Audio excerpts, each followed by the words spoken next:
我们今天这个视频来聊一点点轻松的话题，我们来聊一下美国啊。我们现在是很轻松，但是我估计聊完你们就觉得不轻松了哈。美国最近8年很热闹，而且我自己的观念呢也经历了一些天翻地覆的变化。在2016年我还是个川黑啊，那到2020年啊，我就已经他失败了，我就已经很难受了。那2024年呢，我们也很高兴看到他赢了。川普说他要清空沼泽，美国精英呢说他是神经病啊，是妄想症啊。随着川普2020年被倒选之后，越来越多的伪君子曝光在灯光下。很多人啊一直在纠缠啊，说2020年到底有没有被倒选？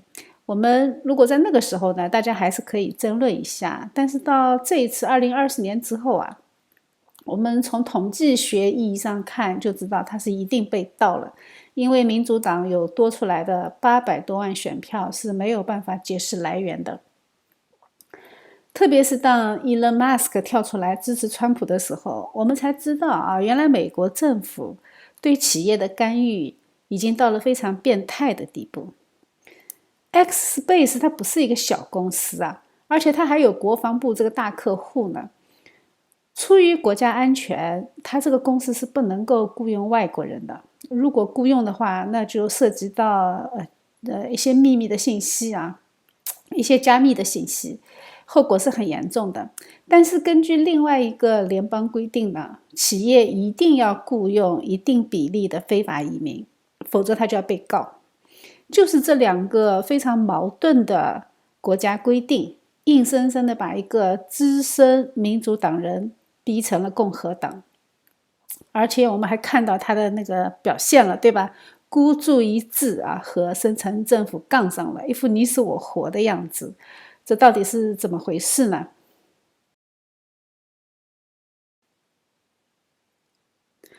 那么问题来了啊，Elon Musk 和川普他们的敌人是谁？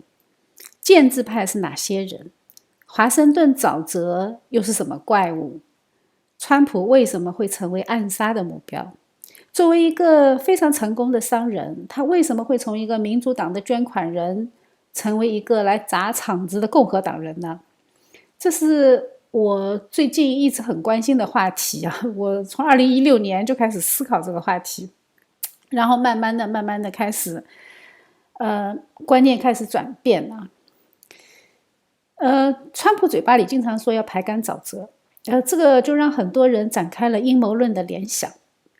沼泽地到底是怎么回事啊？大家就觉得，哎，要不就是共济会啊，要不就是光明会啊，或者直接就是犹太人。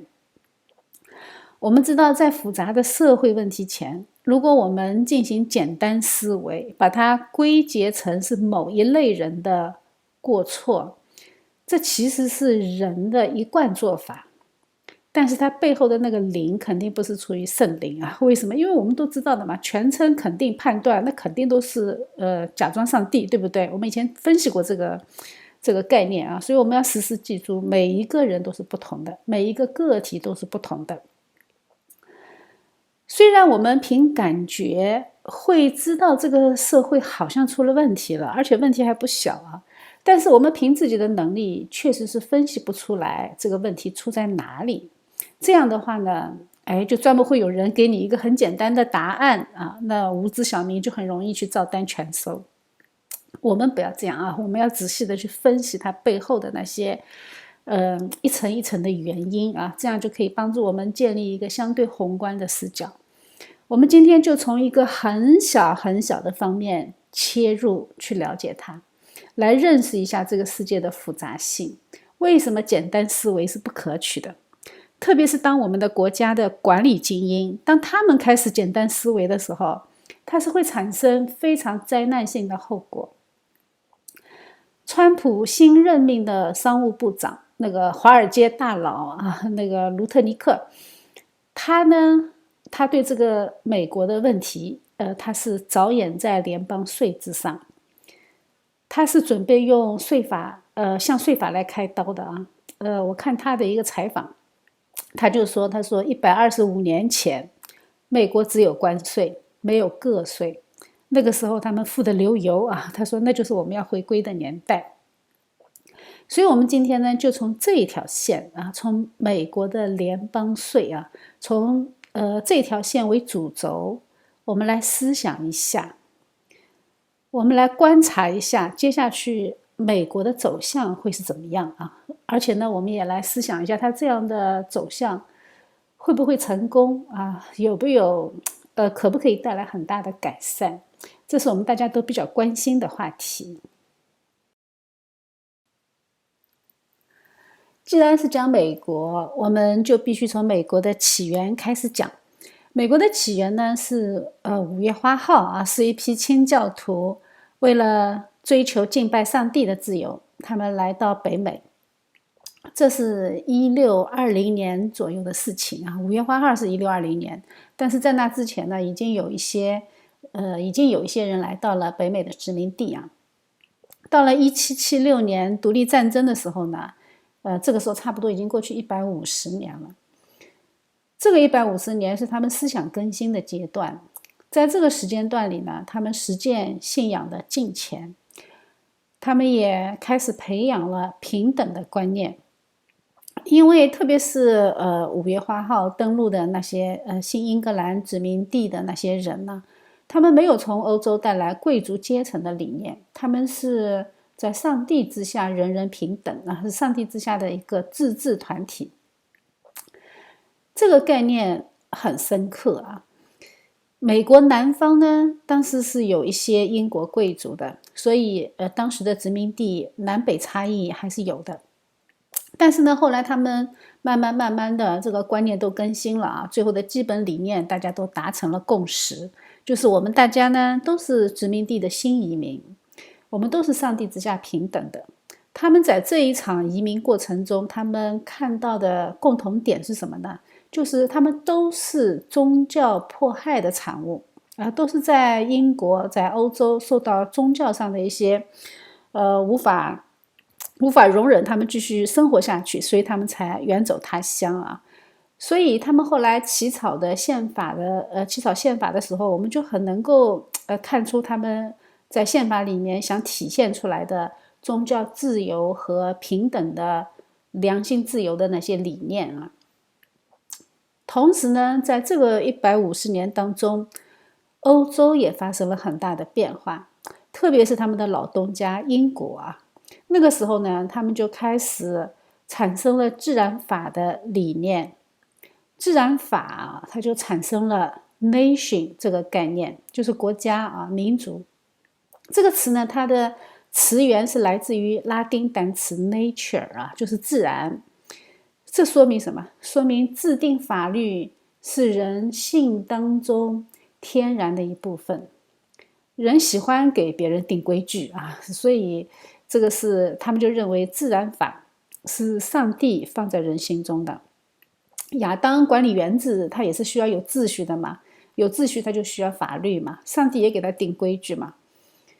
关于自然法的概念，我们这里就不展开啊。我记得好像我在讲旧约纵览的时候，在利未记里应该讲过，古典自然法的概念，它是认为一切法律都是来自于上帝的。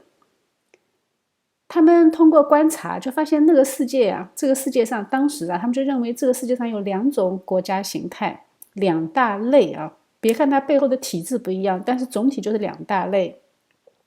一种呢是 nation under God 啊，另外一种呢是 nation without God 哈，所以就是一个是有上帝的民族，一个是没有上帝的民族。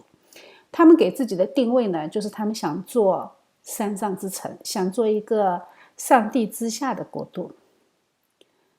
自然法的概念是从1710年开始传入美洲殖民地的，随着那些牧师在讲道台上的宣讲，那么就在殖民地被广泛的讨论啊，这讨论就是持续了50多年呢，一直到印度战争的爆发。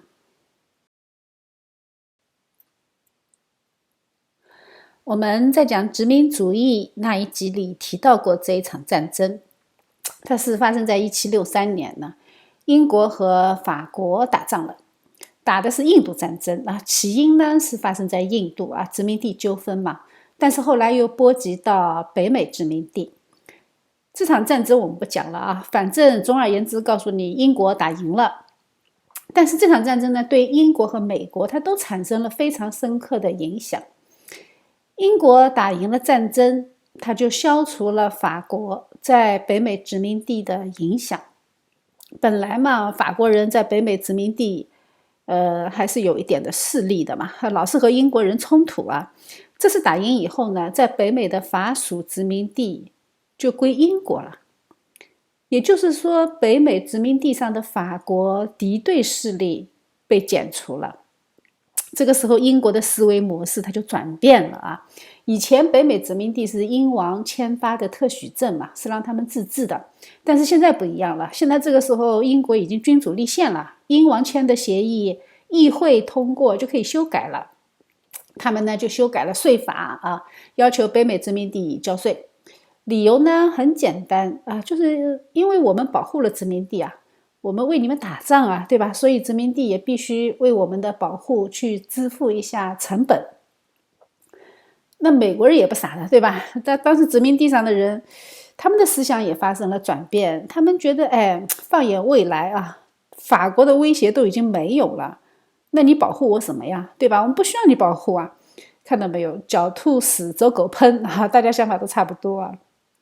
而且他们是引用的是自然法的概念，他们就是用自然法说，哎呀，我们在上帝之下自治就好了啊。所以那些国父们引用自然法为自己辩护啊，他们认为所有的人都可以按照自然法的规矩啊，按照自然法的规则进行自治。说实话，我看资料的时候，我读到这一段的时候啊，我就禁不住在想啊，我想既然你们当时独立的时候是引用了自然法，那么到后来南北战争的时候，你们为什么又不允许南方各个州引用自然法来进行自治呢？对吧？这就矛盾了，是不是？说明什么？说明后来的美国人他的观念上，或者说他的神学上已经转变了。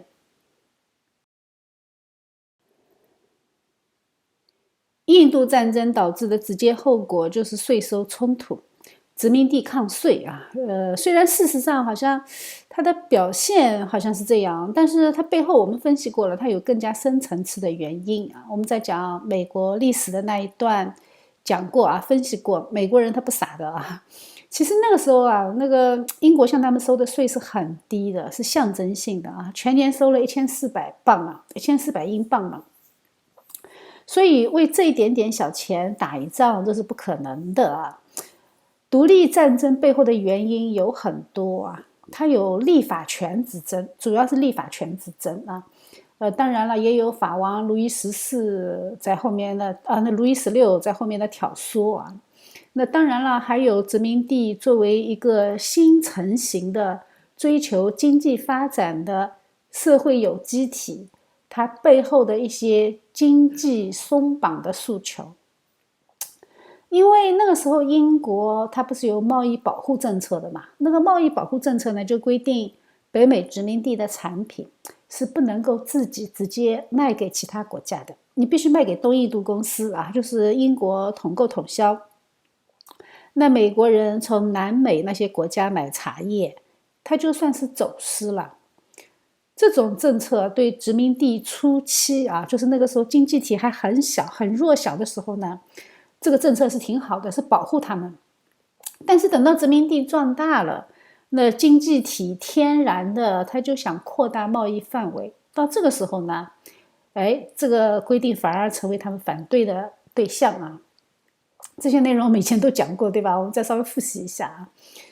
但是作为一个追求自然法、想自治的殖民地人，后来是怎么会在独立之后，到了1787年，他又成立了联邦呢？这个到底发生了什么？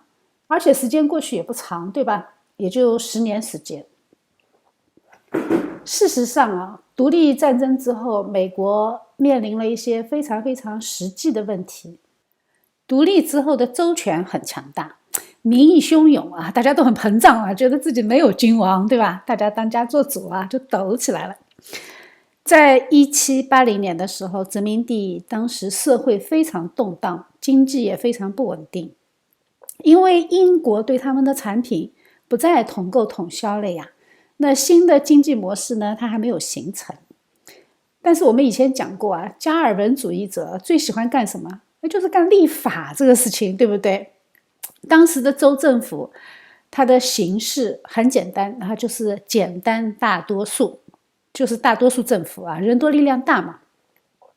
估计他们受到了法国启蒙运动的影响，毕竟美国独立战争的背后是法国在资助的啊，这个钱也是法王出的，对吧？法国启蒙运动是把人民抬得很高，立法至上呢，又把法律抬得很高啊，什么事情都要通过法律来解决。那法律怎么通过啊？因为大家投票啊，对吧？那怎么投？一人一票啊，很简单。这样呢，基本上呢，在各个州啊，它就产生了一种民意决定法律这样的状态，最后民意就决定了政府。这个就很简单了，接下去的未来大家看得到的，对吧？就马上就会陷入到多数人的暴政。他们为什么会采取这个方法呢？其实也很正常啊，我们仔细分析一下是可以理解的。因为他们不是反对的是英王嘛，他们刚刚反对过英国啊，所以他们肯定不会去采用英国的模式。好不容易摆脱英王的中央政府，他们就一定会想要一个自由的政府。所以他们当然就会离弃英国模式，会采用自然法下的自治模式啊。那自然法下的自治模式就是简单多数啊，大多数同意了，它就可以通过立法的方式把它固定下来。但是啊，有一个问题就冒出来了，战后呢，生产秩序它恢复是需要有时间的。但是人的生活是不能等的，人民是要吃饭的嘛，没饭吃他就要向富人去借钱。当时呢，战后家园也需要重建，那重建也是需要钱的。那么钱从哪里来呢？那个时候政府，州政府他还来不及收税嘛，对吧？因为税是建立在生产秩序上，你要生产先恢复，它才会有税。所以到底是先有鸡还是先有蛋呢？这个问题就很无解了。于是呢，政府就通过大家投票啊，就通过了纸币法，就是政府可以先印钞来缓解经济。那政府这样他就有钱搞基建了嘛，他就可以付钱给人民，然后人民有钱就可以去生活，也可以拿来还债。这种做法呢，它对穷人是有立竿见影的好处。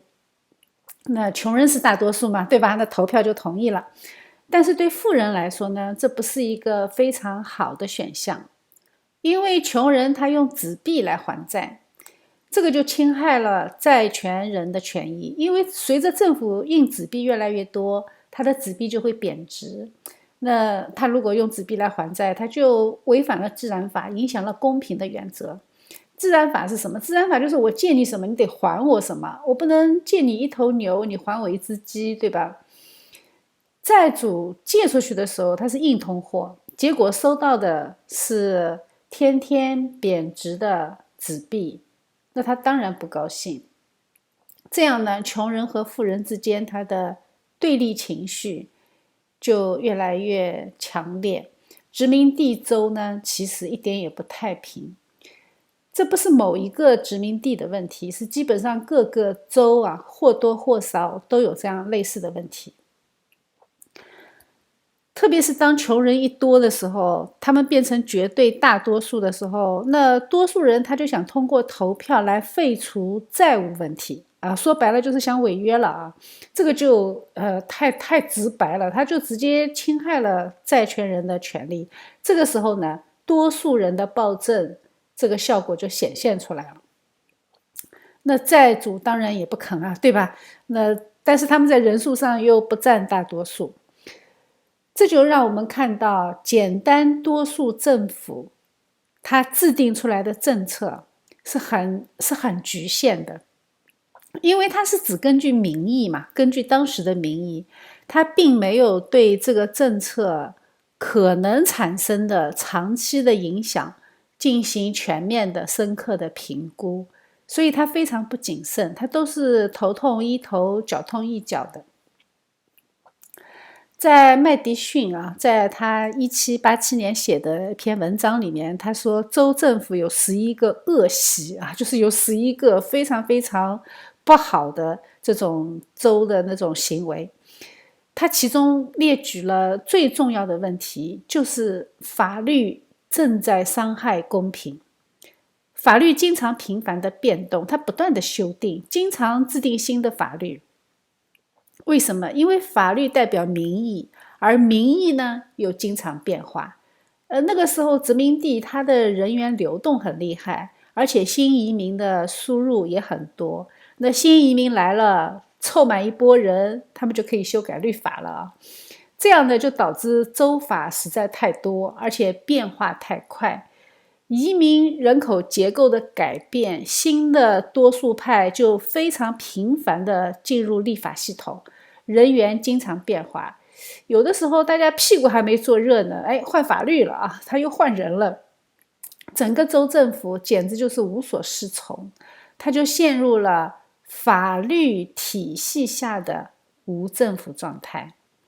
所以这真的是那些迷信法治的人真的要好好的去看一看联邦党人文集那个绝对是扫盲的。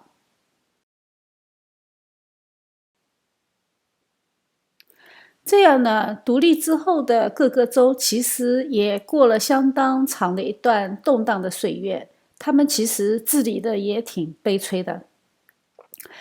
他这种立法是没有严肃性的嘛，公众不知道立法的原则是什么，民众呢也不是特别有时间去研究和琢磨你的法律，他们都是很表层的去理解，并且按照直觉去投票，他并不会对法律做很深层次的评估，他们也不是专业人士甚至有些民众他制定法律的时候不关心了，等到法律实施的时候呢，伤害到他们具体利益了，他们开始大呼小叫当政府代表大多数人去伤害少数人的公平的时候，政府就是最大的恶魔。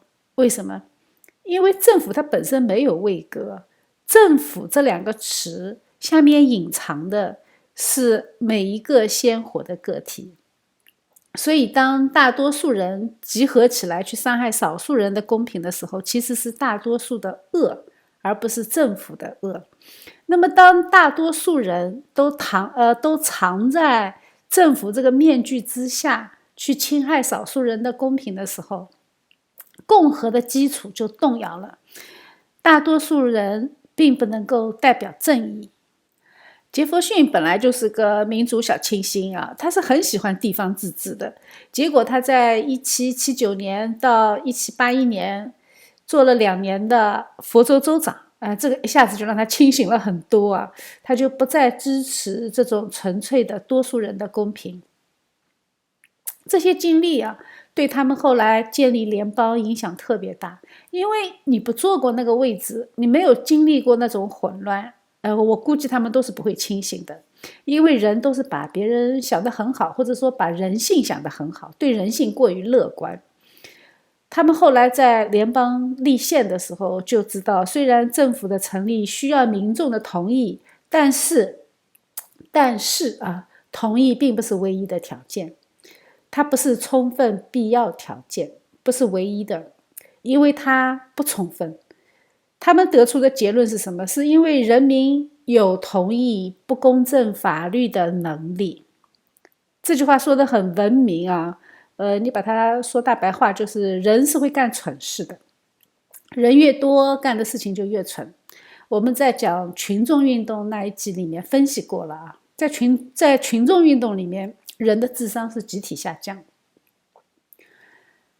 那这个时候呢，我们看到这些国父们他们制宪的理念已经渐渐清晰起来了。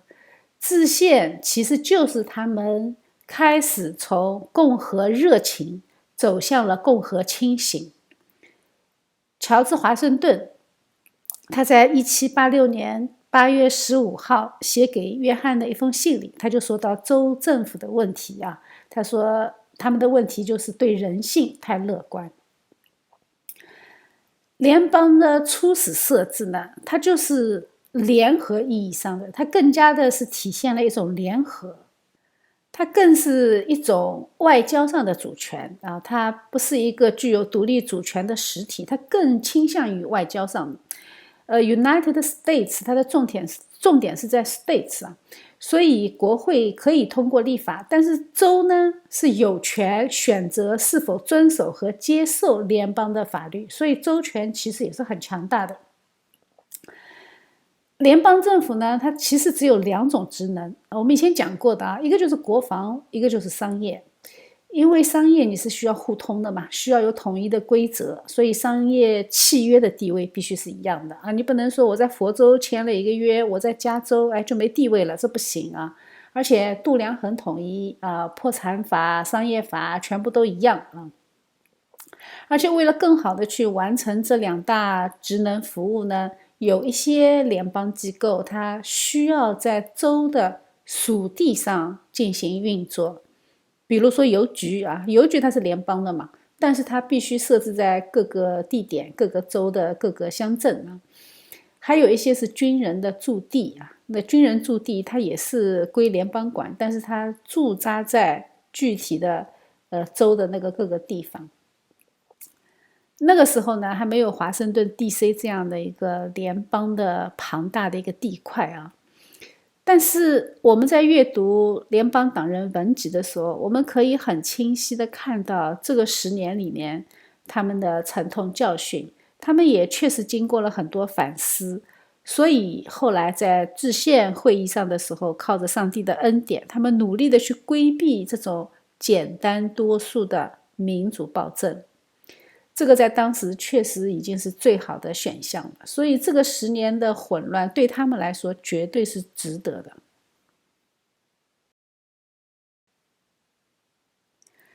那这么精简的美国联邦机构怎么会变成像今天这样的庞然大物呢？搞得人人共愤啊，一路把老川同学抬进白宫。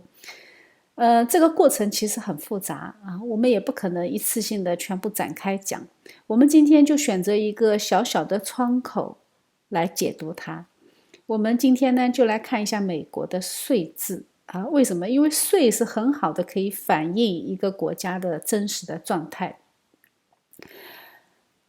税制是可以体现这个国家体制的变迁和美国的政府结构、经济结构和它的政策导向。我们也能够理解川普现象背后的一个本质的问题。征税是人人都关心的话题啊，在圣经里面，税率都是不太讨人喜欢的，因为没有人喜欢纳税啊，美国人也不例外。美国人他为了抗税都能和英王打上一仗呢，对不对？但是你后来想，他们怎么会把小日子过着过着，到了180年之后，他们的所得税最高可以到达94%呢？而且也没有人造反呢，他们还特自豪我是纳税人，对吧？当他们指责政客的时候，嘴巴上的口头语就是你花的是纳税人的钱。看到没有？到了这个时候，纳税光荣，纳税人是政府的上帝啊，这个反差就有点大了，对不对？英王征你税的时候，你咋不这么说呢？那我们就要思想，在这个过程中到底发生了什么？这个实在是太让我好奇了，对吧？美国人到底是真傻呢，还是真高尚呢？还是原来很傻，后来变得很高尚呢？还是原来和现在一直都很傻呢？这个真的是很有意思。还有一点让我很困惑的是，自由资本主义或者说古典资本主义，它的宗旨是机会平等，就是政府要减少干预，让市场去发生调节作用。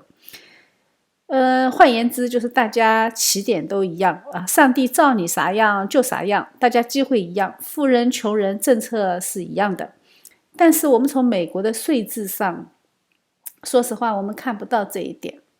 现在的资本主义社会，它都是累进制税制的。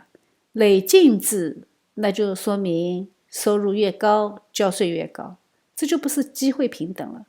它甚至有一点惩罚富人的感觉，对吧？这个就和古典自由经济理念相差太远了。我们知道，当一种社会制度形成的时候，它背后必然有它的世界观在支撑。这个背后的世界观就是他们的神论。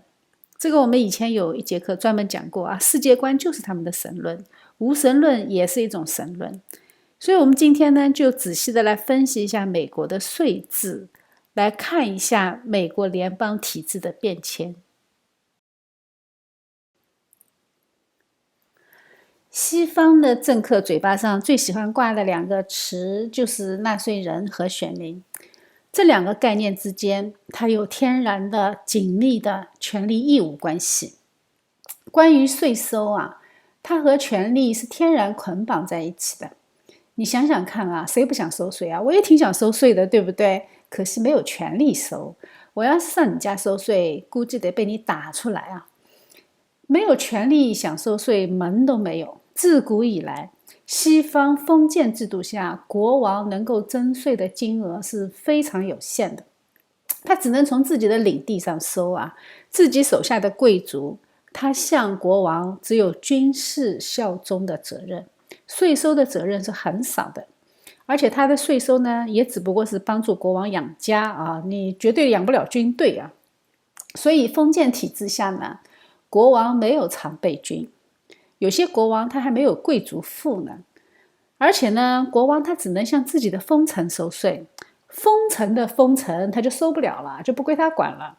所以每个人他只向自己的领主交税啊。那还有呢，就是要向教区交11税。但是国王嘛，我们知道不都是这么守规矩的，对吧？你想收就收是一切权利的本性啊。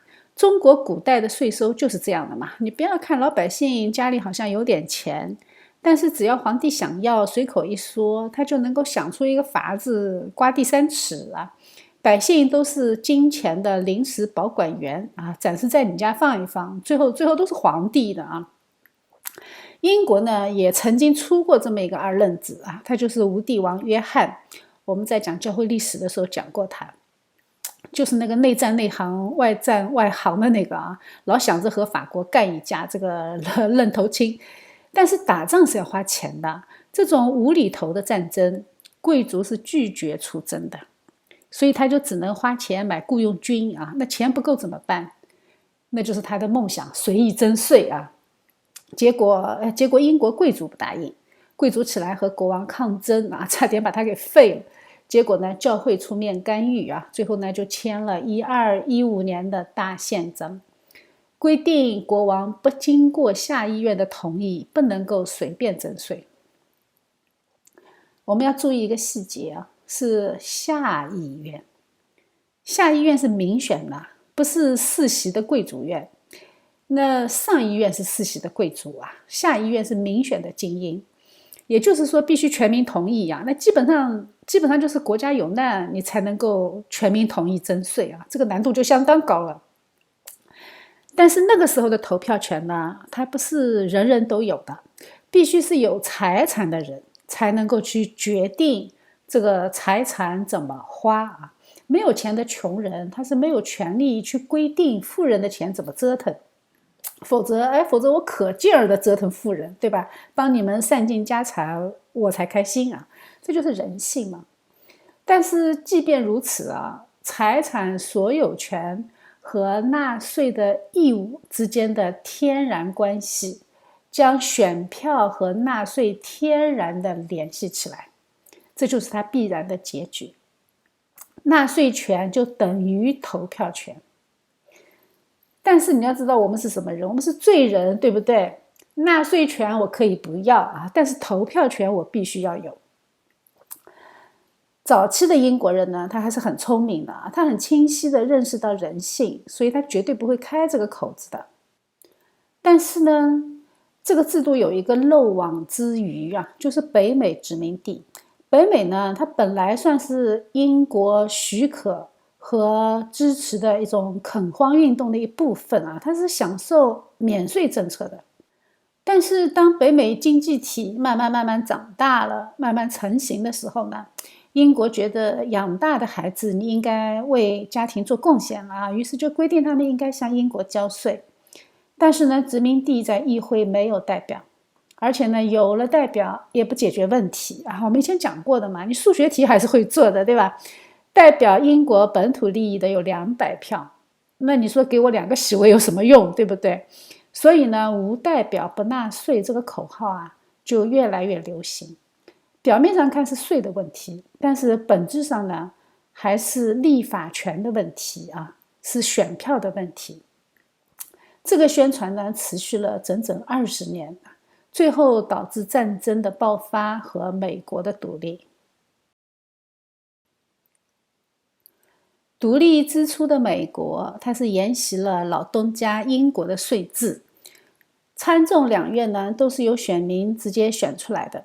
这一点呢和英国有一点点不一样。英国的上议院是世袭的嘛，是由国王内阁演变过来的，但是美国的参众两院都是民选的。只有众议院能够提出有关征税的法案，参议院呢只能提建议啊，或者表示同意，或者表示否定啊。这是和英国不一样的地方。按照当时的法律啊，个人收入税主要是以不动产，特别是土地税的形式，是在州以下的地方政府才能收的。所以它实际上是用于地方建设的嘛，因为城市是自治的嘛，那自我管理、自我治理，费用大家分摊啊，这是合理的。而且税金的用途呢，基本上是用于公共设施的建设，比如说你要建个自来水供应啊，这些啊，那有房子的人他才需要交钱啊，因为你享受到了嘛。所有城市自治的初期都是很简单的，几乎就是小乡镇居民凑份子一起干点公共事业啊，基本上就是这个性质。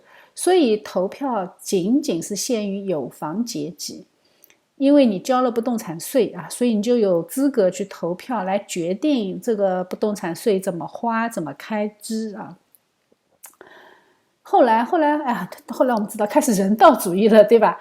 那把人性的价值抬高了，他才将投票权扩展到普通的无产白人，然后呢再进一步扩大，后来再扩展到黑人，扩大了无产阶级的票基啊，然后再扩展到女人啊，这个票仓就更加大了。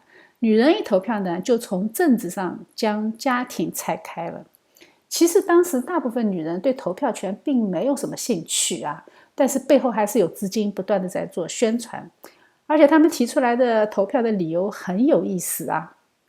他们是说，因为房产税是以家庭为单位交的，那既然是以家庭为单位交，里面当然也有女人一半的功劳，对吧？所以呢，就应该视同他们已经交了房产税。那既然他们交了，就应该有投票权。你看到没有，很有意思的啊。那后来的事情我们就不说了啊。关于投票权的扩大和他们后来的产生的影响，我们在女权主义这一集里讲过了。我们需要注意的是，在美国建国之后的整整80年当中，是没有联邦税的，只有城市税和州税。城市税呢，相当于地税啊，是用于地方建设的。州税呢，相当于国税啊，因为州就是国了嘛。那个时候还没有联邦。独立宣言之后，整整过去10年，它才有联邦宪法。那个时候的联邦权力是非常小的，联邦政府的雇员呢也很少。联邦政府的收入，它主要是来自于关税啊。那关税它就是间接收入，它不是直接向老百姓收的。大家如果听到川普说要取消联邦税啊，用关税来养联邦政府就够了，那么这个思想其实就是从建国之父那里来的，所以叫他川建国啊，还是有道理的啊。他不是一个简单的商人，他对政治是有着很深刻的了解。那么问题来了啊，在现在美国人交税当中，联邦税可是最大的一部分。那它是怎么出现的呢？那我们就要回忆一下我们以前讲过的美国南北战争。我们曾经讲过，南北战争最大的副作用就是联邦的扩权。有人还跟我争啊，说联邦扩权有什么不好哈？很好啊，相当的好哈。我们讲联邦扩权的时候还是5月份呢，那马斯克还没有冒出来要给联邦政府裁员呢，我们就已经讲过联邦政府的庞大和人浮于事啊。看来大家的眼光都差不多。美国联邦税呢是1862年开始征收的，我们这个时间一看就知道了，跟南北战争是有关系的，对不对？因为南北战争是1861年开打的。开始打仗的时候，联邦政府一年的收税大概就只有7500万。一打仗呢，政府开支就到了5亿美元。这个5亿美元政府开支用在哪里呀？用在打南方的兄弟。看到没有？神学错误，他会付出巨大的代价，就是花自己的钱杀自己的人。当时税收这么低，开支这么高，那税收只占开支的15%，但是又不能随意征税，所以他就只能靠政府发公债来维持。林肯政府呢，他明白如果不增加税收，政府铁定要破产。所以接下去国会呢，就在这一场战争的压力下啊，在南北战争开打以后的第2年，1862年就通过了美国历史上第一个征收个人所得税的法案。所以大标题是美国人民喜迎联邦税法，小标题呢是不作不死啊，谁要你们打仗呢，对吧？上帝设立的因果律啊，真的是谁也逃不过啊。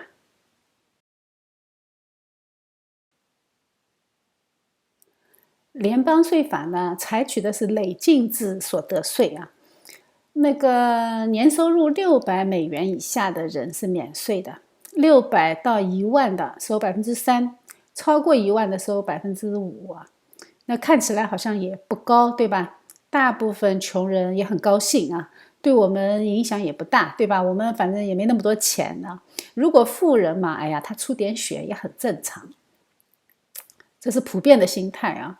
到了战争后期，联邦每天的军事费用就上升到200万美金，是每天哦。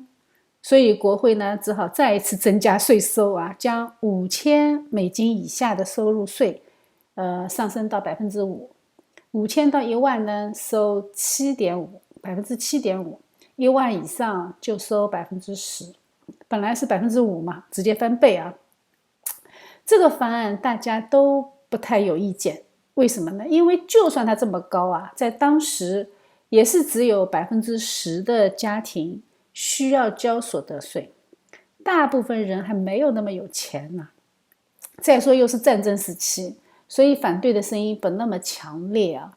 但是仗一打完，情况就不一样了，仗打完了，收税就没有合理性了嘛。这个时候呢，就有宗教保守势力，也就是说基督教群体啊，他是抱着小政府理念的嘛，他就开始反对继续征收联邦税。所以到了1872年，联邦取消了个人所得税。但是我们要知道，联邦政府这个时候已经成立了，对不对？成立了部门怎么办？这些人你是要发工资的。于是呢，为了迎合宗教保守势力的道德需求啊，联邦政府就想了一个办法，就是对酒类和烟草类，就是对这些商品征税。为什么呢？因为基督教认为这个酒和烟草是属于那种最终之乐啊，是在最终享受的。所以说，你既然要享受最终之乐，你就得为最终之乐交税啊。所以他是为了迎合基督教保守势力推出的这个税啊。它的目的呢，其实也很简单，就是要养活那些已经继承事实的联邦政府部门。那至于后来怎么发展到禁酒令的，那是后话了，对吧？禁酒令背后，它其实是女权运动的势力啊。当时女权运动推广嘛，就说把男人都形容成一个一个醉完酒打老婆的样子，对吧？那其实禁酒是假啦，就是联邦征税才是背后的动力。结果呢？结果最后不管是有意还是无意，反正催生出有组织的黑帮利用黑市交易去谋取暴利，这个就变成后来意想不到的结果了。所以看到没有？开局很美好啊，结果没想到，说明人太有限了。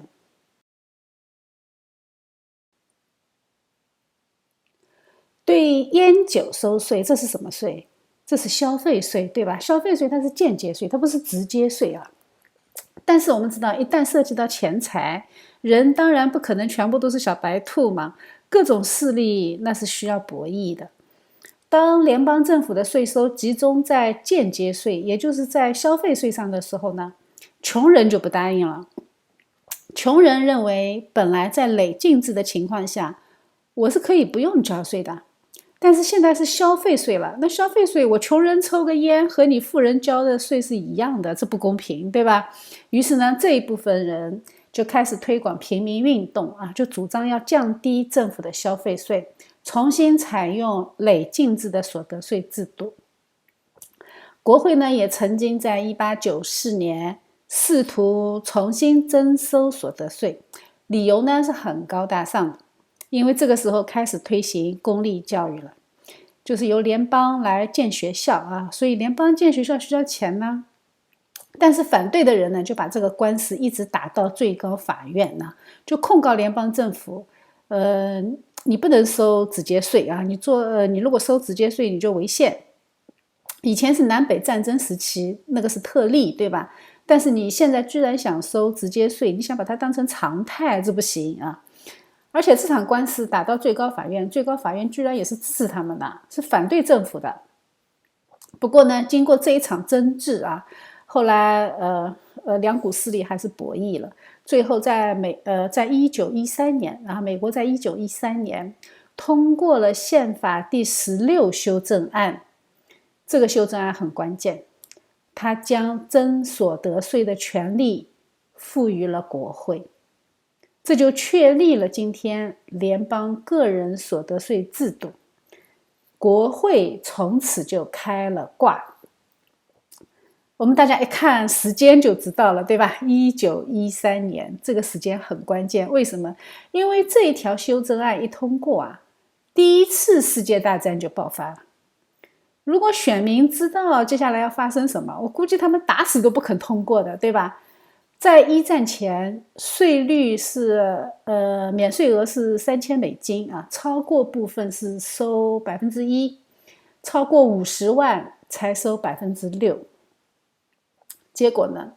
结果美国参战之后的第2年，也就是说1918年，最高的所得税率是多少？77%。战争结束之后才一点一点的降回到25%啊，但是它始终没有降到战前水平。联邦就是一个大机器，我们在讲政府论的时候讲过了，对吧？这个机器一旦形成，它就有自己养活自己的需要啊，它也要吃饭的嘛，因为这个机器里面每一个都是活生生的人啊，它有自己吃饭的需要，它有自己创造自己价值的需要。每一个部门，每一个人，他都想证明自己是有用的。他怎么证明啊？他就是用给别人添堵的方式来证明，对吧？每一个部门都要刷存在感。政府怎么刷存在感？那就是监管咯，就是各种各样的许可证咯，就是你造房子需要他许可咯，那他的部门就有存在感了，就有价值了。这样呢，民众的权利就这样一点一点一点的给让渡出去了。一战之后呢，美国自由资本主义迎来了它的黄金时代。老欧洲呢，经过这一仗啊，彻底对美国这个乡巴佬有点刮目相看了啊。那美国自己的感觉呢，也老好了。自由资本主义它是推崇小政府的，所以接下来呢，它连续几届的共和党政府，它都是想推行减税的政策。但是你可以想象，来自联邦政府的阻力，那是可想而知的，对吧？联邦政府的雇员他是非民选的，任何一届政府上台都要使用他们的。当初呢，这个设计还是挺合理的。为什么？因为它要增加政府的稳定性，你不能够一朝天子一朝臣，对吧？这样的话政策就没有连贯性。结果没想到啊，最后反被联邦政府给牵制了。在竞选的时候，你看到他们那些候选人口号都是喊得震天响的，老百姓呢也很相信，也很买账啊。结果发现，这些政客一上去什么也动不了，为什么？因为下面的人根本死换不动嘛。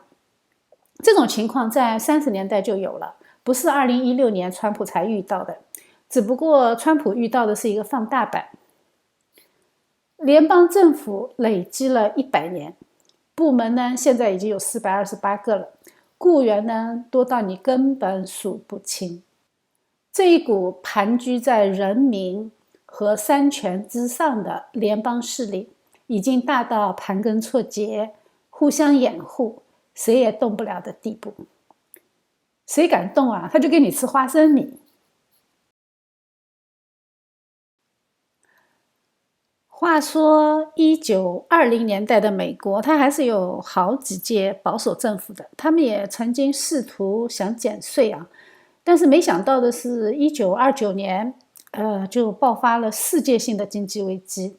这一场危机呢，就硬生生的搞死了德国的魏玛共和国，导致了希特勒的上台。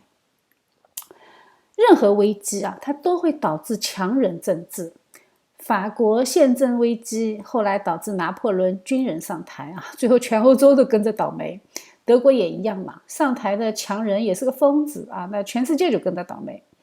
美国呢？美国自从神学上全面走向亚米念主义以后啊，这些美国人民他就选出了擅长给人画大饼的罗斯福总统。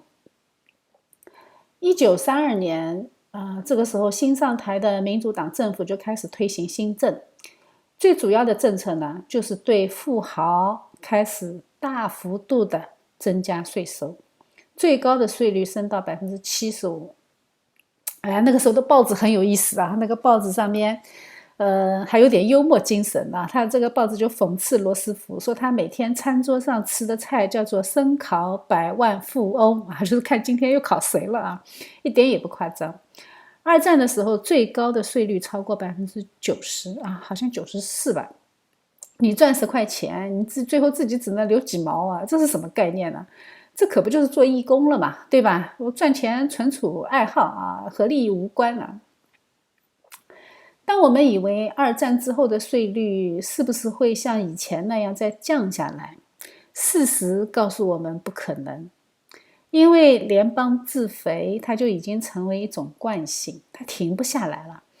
二战以后的美国，它突然之间变成超级大国了呀，它就承担了世界警察的责任，军费和政府开支不但没有降下来，反而还不断上升啊。联邦支出终于借着二战，借着维持世界秩序为理由，脱离了民众的监管。你想想看，钱一旦出海，你还管得着吗？这个时候看到没有，美国的权力制衡就显然已经玩不下去了，因为政府权力和立法权力已经勾结起来了。立法权力为联邦政府谋取更多的税收，联邦政府呢，从政府花费里面为国会成员去输送利益，然后这个过程呢，又是在海外完成的。最后在一起花钱培养，通过大学去培养未来的接班人，然后呢还买通关键的司法部门司法部门这些人都是哈佛法学院培养的，知道吗？最后通过几十年三权联合了，他们不是在信仰上联合，是在马门上联合了。二战时期和韩战时期最高的税率真的是一度超过94%啊，太吓人了。但是因为是最高税率嘛，能够到那个税率的人毕竟不是大多数啊，所以这些富人喊是没有用的啊。高税率的问题在40年代到80年代这个40年之间，它是不太敏感的。为什么呢？它还有一个原因，就是因为当时二战之后的美国经济高速增长，人民的收入增长很快，所以高增长的经济掩盖了政府规模的急剧扩张。但是运转了40年之后，美国人民还是有点后知后觉啊，但是他们也发现有点不对劲。其实还是有早醒的人的，在1964年就有人开始呼吁减税，美国的国会就象征性的回应了一下将最高税率减到了70%。但是老百姓是不满意的嘛，这样才会有后来的里根大比分上台，对吧？基本上选举的时候横扫美国，高票当选啊。里根和川普有一个共同点，就是他们都不是联邦政府的实路阶级。里根是做过州长，但是他和联邦体制是两条线，州长是民选的。川普呢，川普就更加了，他是个局外人啊。联邦真的不能有钱啊，他一有钱他就会出坏主意啊。这个钱到底怎么花呀，对吧？他就得整着花样花，他钱是绝对不可能让他多下来的。所以他这个钱后来就公立教育就开始给人洗脑了嘛，对吧？然后就告诉大家对外战争是正义的啊，然后对内洗脑呢，他都要打着正义的名号嘛。那说实话，下面的人心具体干的是什么，真的是由不得你控制的啊！你不知道下面的人他具体到底在做什么。等到纳税人的钱辛辛苦苦的把学校建起来了，过了100年，你会发现，撒旦把这个联邦教育部给篡夺了啊！所以看到没有，一旦建巴别塔啊，这个都是很容易被撒旦攻陷的。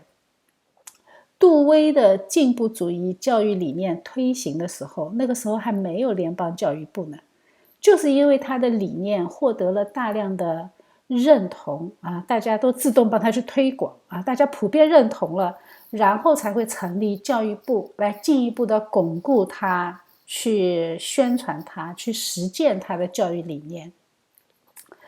但是他的教育理念是完全违反圣经的，是以心理学为基础的，它本质上是苏联和希特勒的那一套啊。看到没有啊？这说明大家既然普遍接受了，就说明那个时候大家的神学已经出问题了。联邦教育部是1980年才成立运行的，这才40年啊！看到没有？他现在就已经开始教小孩子变性了，他就已经开始不干人事了。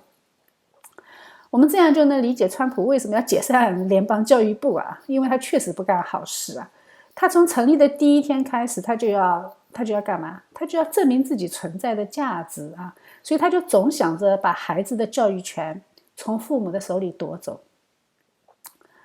这种公立教育的模式，它本来就是极权苏联的产物啊，后来被杜威学去了，在信仰大退步的30年代进行推广。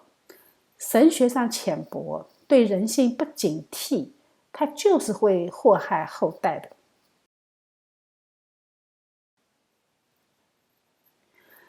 联邦一有钱，他就一定会作妖啊！预算批给你了，你就一定要花光，否则明年的预算你就拿不到了嘛。那至于怎么花，很简单，花钱谁还不会，对不对？那就编着花样花啊，整出各种各样的项目，创造各种各样的职能部门。这些部门一旦成立啊，同样他又要开始证明自己存在的价值啊，它就像一台机器一样，一开它就停不下来了。这就是人性嘛，这是人性的问题，不是政府的问题啊。我们要知道政府是什么，政府是没有位格的，政府背后的人才是问题。所以经常有人说什么深层政府啊，深层政府，其实深层政府很简单，就是那些吃联邦税金的实禄阶层。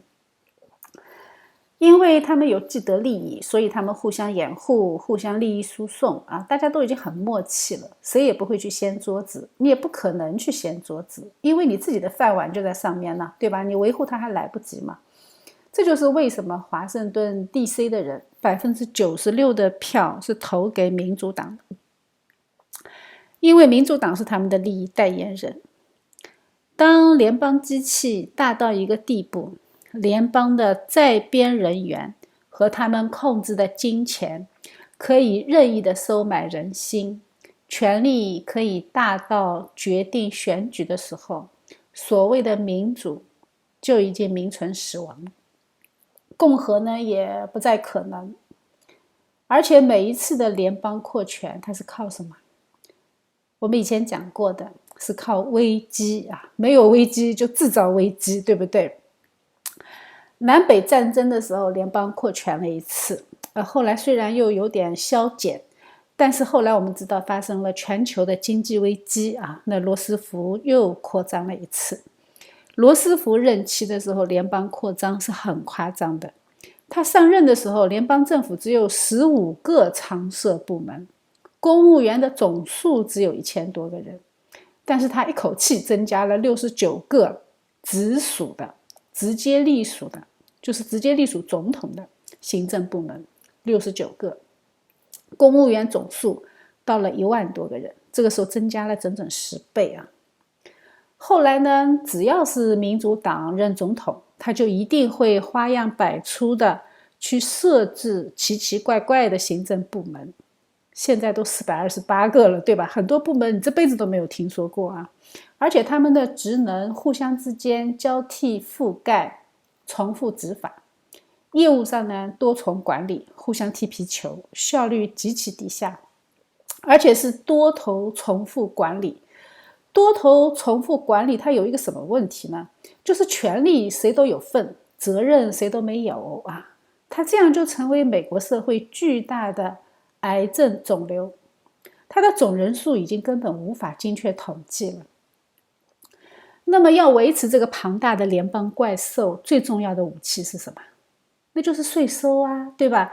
税务部门它就是联邦的弹药库，联邦必须紧紧地控制税务，你才能够完成自己的目标。那么我们要这样想，税务局听谁的？听国会的。国会听谁的？国会你不要说国会听选民的啊，你不要太天真啊。很简单的，只要是人啊，那就是谁给钱他就听谁的，所以他们都听马门的啊。当然了，国会官员是有2套话术的啊，是2副面孔。他选举的时候说一套，上台以后他干的完全不是那么回事儿啊。选民可以有意见吗？当然可以有啊，怎么可以没有？民主社会嘛，对吧？但是呢，选民有的时候是很傻的，为什么？因为你是处在这个社会中的嘛，对吧？你不断的在吸收一些信息，所以他们只要释放更多的信息来转移你的注意力，这个问题就解决了嘛，对吧？选民现在都很傻的，刷手机都来不及，看抖音都来不及啊。你想想看，手机哪怕你用手机去看新闻，后台算法控制一下，它就知道你在看什么，它也可以让你看什么。如果你去看电视呢，它就用好莱坞给你洗脑。你如果看主流媒体呢，那就很简单，主流媒体是千篇一律的，是同一个声音的。在早一点的时候，那个时候手机不普及的时候，大家都没有手机的时候，他用什么吸引你啊？用肥皂剧啊，用超级碗啊，对吧？套路都是一样的嘛，只是手段不太一样。这个套路其实一点也不新鲜的，罗马时代就玩过了，对不对？罗马那个时候斗兽场、竞技场，它也是这个功能啊。选民呢就沉浸在这种消费文化中，他根本就没有动力去琢磨政治，因为琢磨政治啊，它就涉及到背后要有神学，你要有神学去分析它，那就很枯燥了，对吧？你就要涉及到深层思考，但是人是不喜欢深层思考的。那如果他不去仔细琢磨，他就不太会有正确的渠道去了解真相。这样呢，这样联邦政府江山就稳定了啊！有着民主假象的中央精英集权就基本上完成了。这个模式是什么？你可以叫它权贵资本主义。对啊，这个名字我们很熟悉，对吧？它其实和现在今天的中国模式已经有点殊途同归，这就不奇怪了嘛。很多人说今天的民主党就是共产党因为他们确实是一个模式的。当然了，我当然不是来教大家怎么交税啊，我们是想从历史学和神学的角度来解读它的问题，从而看到人民的盲目。离开上帝，人是很傻的啊，没有上帝的光照，就算是再明显的问题，人也是看不到的。现在呢，基本上我们所知道的各个国家的所得税基本上都是累进制的，包括中国在内啊，赚钱越多，交税的比例就越高。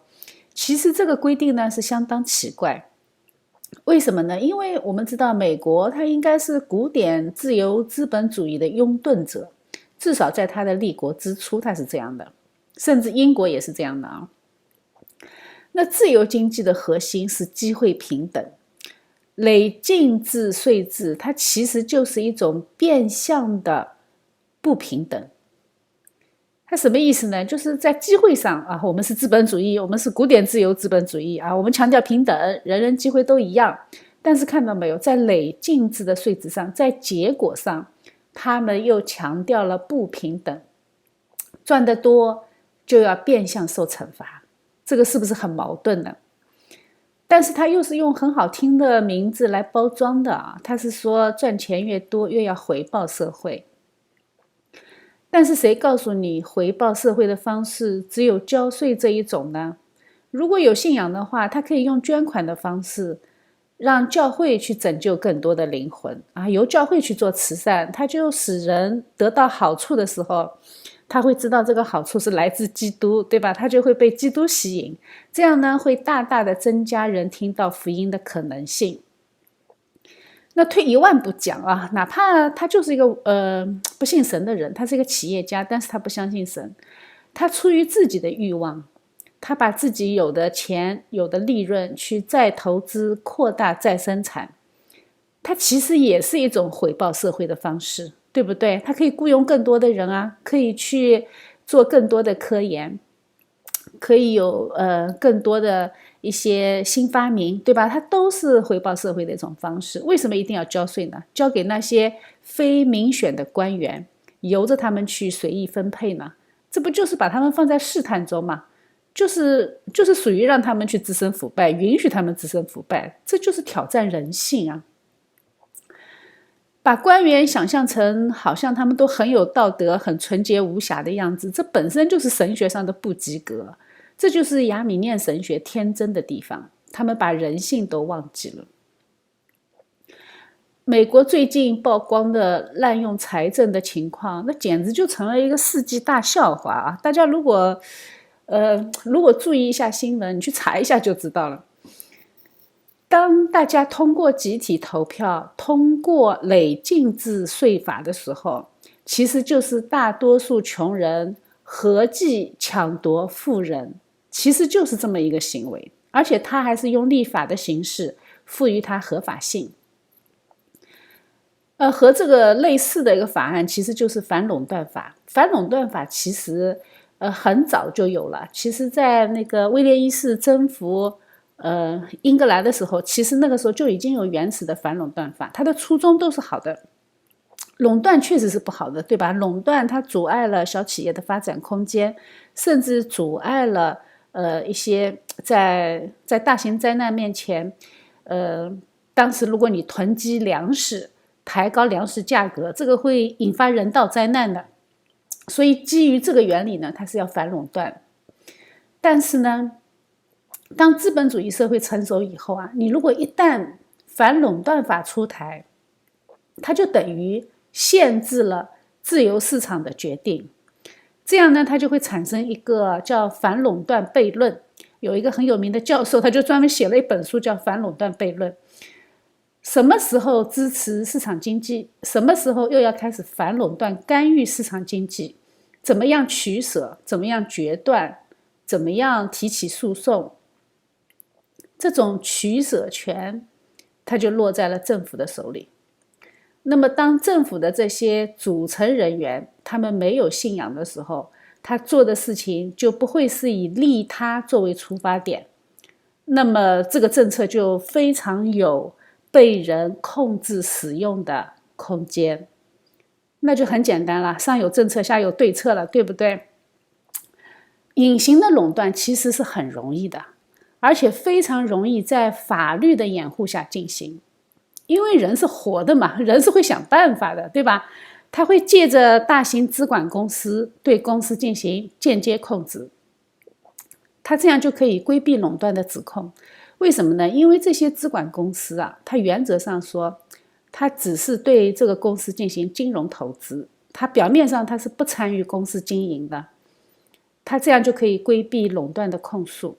而且呢，资管公司它背后是什么？它背后它是基金它是比如说那种美国的那些各种各样的退休基金，这个基金是长期的，它是很少有兑现支付的嘛，它必须到退休年龄它才会一笔一笔的往外拿，所以它这个资管公司背后的这个资金池是相当的稳定，而且是非常的巨大。那资管公司它的背后其实就是每一个投资人，就是每一个纳税人，它不是一个人。这样的话呢，这种资管公司的投资就不存在垄断这一说，因为你如果对它的股份进行穿透性调查的话，它其实是分散的，那这样就可以明目张胆的垄断了，对吧？所以我们现在看到的媒体和药企，它为什么会在疫情这件事情上这么的空前统一，这个行动都是进退统一的？为什么？因为他们背后是同一个资本在控制的，而且他就是这么明目张胆的做，你还不能拿他怎么样。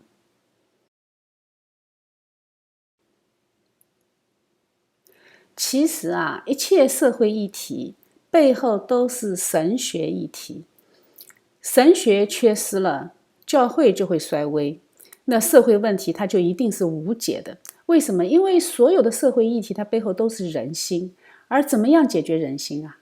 只有耶和华才知道人心，只有耶和华才能改变人心，对不对？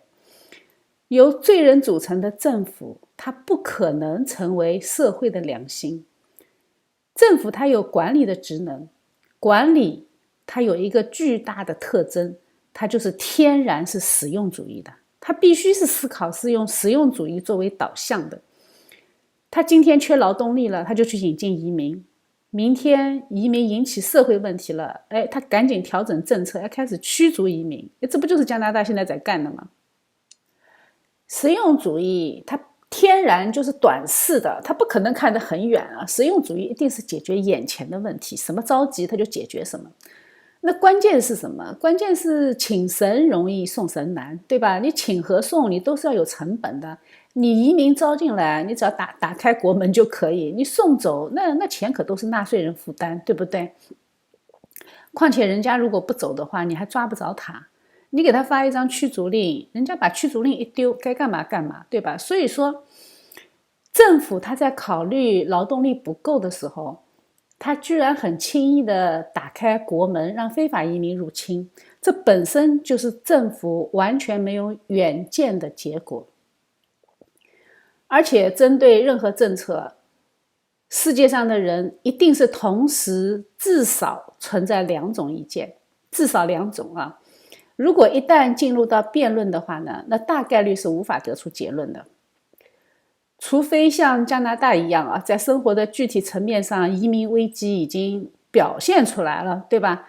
表现在治安上，表现在生活成本、住房价格，在各个层面上都表现出来了，给你当头一棒。那么政府的漂亮话，老百姓再也不会相信。其实每一个人都是一样的嘛，一开始一听漂亮话，每个人都很感动的，都愿意去做的。但是等到事情实际的落到自己头上，他才会清醒。这个时间差就已经足够造成很大的灾难。就跟那个马斯克他妈一样，有人问他你是怎么样从一个民主党变成一个共和党的？他说很简单，当你走在纽约的大街上啊，你被人无缘无故当头来上一拳，你就痛醒了。人类社会就是这样，各有各的礼仪啊。最后整个社会它就是钟摆式的试错。如果这样不行了，走到极端了，它就会出现一股反对的声音，把它给拉回来。就是在这样的摇摇摆摆的过程中，人类社会向前走。我们每一个人都生活在这样的一个试错的进程中，每一个人的一生，你是经不起一次试错的。你要是当头这一拳变成当头这一枪，你就没有办法试错了。人要是生活在1949年的中国，你整个人生你就只能试错这一次啊，根本就没有纠错的机会。所以离开神学，人类社会注定就会多灾多难。感谢上帝啊，赐给我们基督，赐给我们圣经，让我们有一个人生参考的方向。但是人类社会依然是多灾多难的，自讨苦吃的事情会层出不穷。我们在这样的世界里，我们要践行神的命令啊，要践行神的命令，要坚持上帝呼召我们所做的事情是非常非常重要的。耶稣告诉我们说，我的国不在地上。所以我们活出圣经的价值观，但是我们要清楚，我们不是为了这个世界去征战。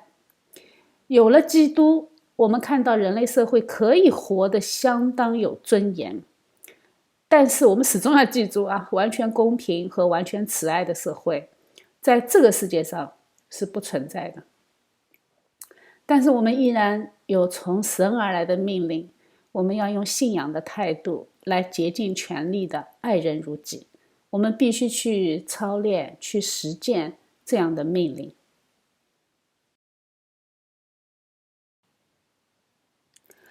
从累进制这个政策上，我们就已经知道美国这个时候它的神学就已经开始偏了，所以他们的经济实践就已经偏离了古典自由主义经济学，开始了走向劫富济贫的亚米念道德神学。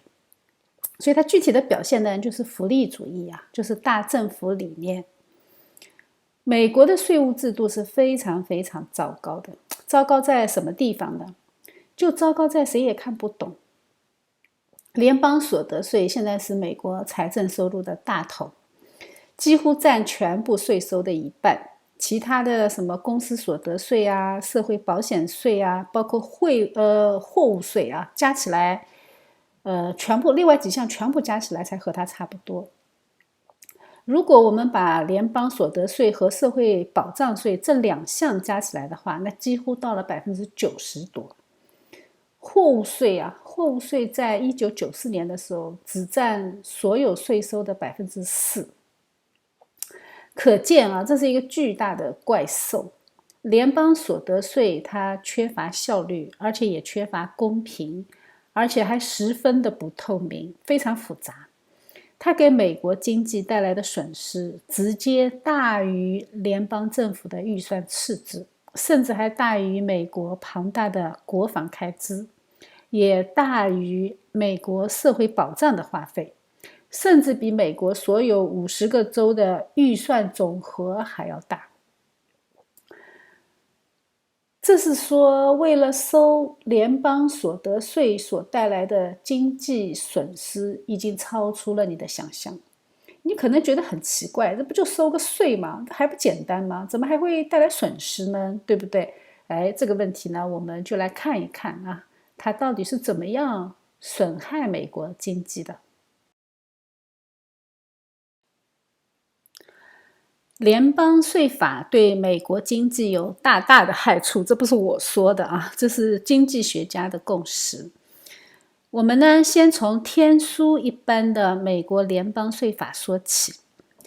美国的税制是人类社会迄今为止最庞杂、最凌乱的税制，它简直就不像是聪明的美国人干的，或者说它是由最聪明的美国人干的。我这里引用的数据呢，都是来自于这几本参考书啊。如果大家感兴趣呢，可以自己去阅读。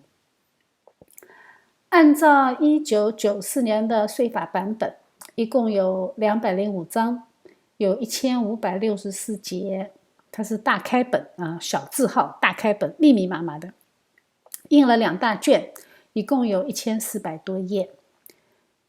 那既然有税法，它就一定有税法的实施细则。这样呢，它就伴随发行了1994年的联邦税则。这个呢，它是美国税制的一个不可分割的内容。这一部分的内容呢，一共有5大卷，其中前面4卷是关于联邦所得税的税务细则，前面4卷就已经有6400多页。联邦国税局啊，就是我们平时说的 IRS 啊，就是民主党曾经建议啊，要给他们的执法部门配枪啊，要给他们配枪权，就是这个部门。你这样就知道为什么要给他们配枪，对吧？因为他们实在不招人喜欢，他们就是专门负责收税的。国税局呢，为了收各种各样的税，他还发行了480种税务表格。那知名度最高的、使用最频繁的，就是每一个纳税人都要填报的联邦个人所得税，就是1040表格。同样的，有表格呢，它就有表格填写的指导文件啊，这个指导书，它要告诉你怎么填。这里呢就有了3大卷啊，这个光指导书就3大卷，那每一卷合起来它都有1英尺厚啊，都有这么高啊，这个说明书就这么高。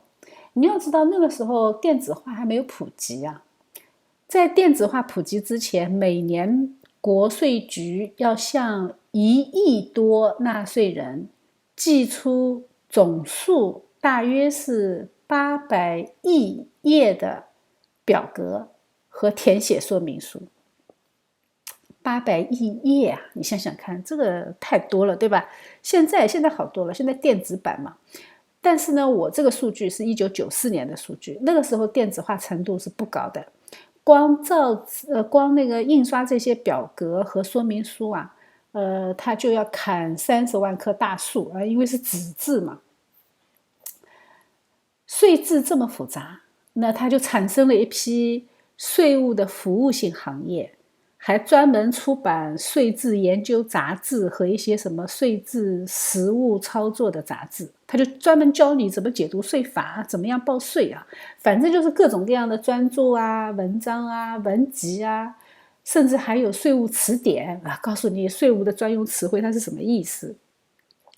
比如说啊，有一个人为了争取多一点减免啊，他就专门出版了一本书，叫《1994年1040表格报税减免大词典》。这个大词典啊，它光索引目录就有19页，这个还是双排索引，正文的庞大，大家可以自行想象啊。所以，美国有一些经济学家曾经开过玩笑说，随便你怎么样去找一批专家，无论他们怎么样卖力的工作，你都很难想象他们能够编制出比现在的税制更加糟糕的税制。比较有意思的是，这个税制啊，后面还经历了国会一个补丁一个补丁的往上打啊，结果越打越多，越来越复杂，最后补一个漏洞，产生了10来个新的漏洞啊！这个简直就是历届国会共同创作的一个大拼盘。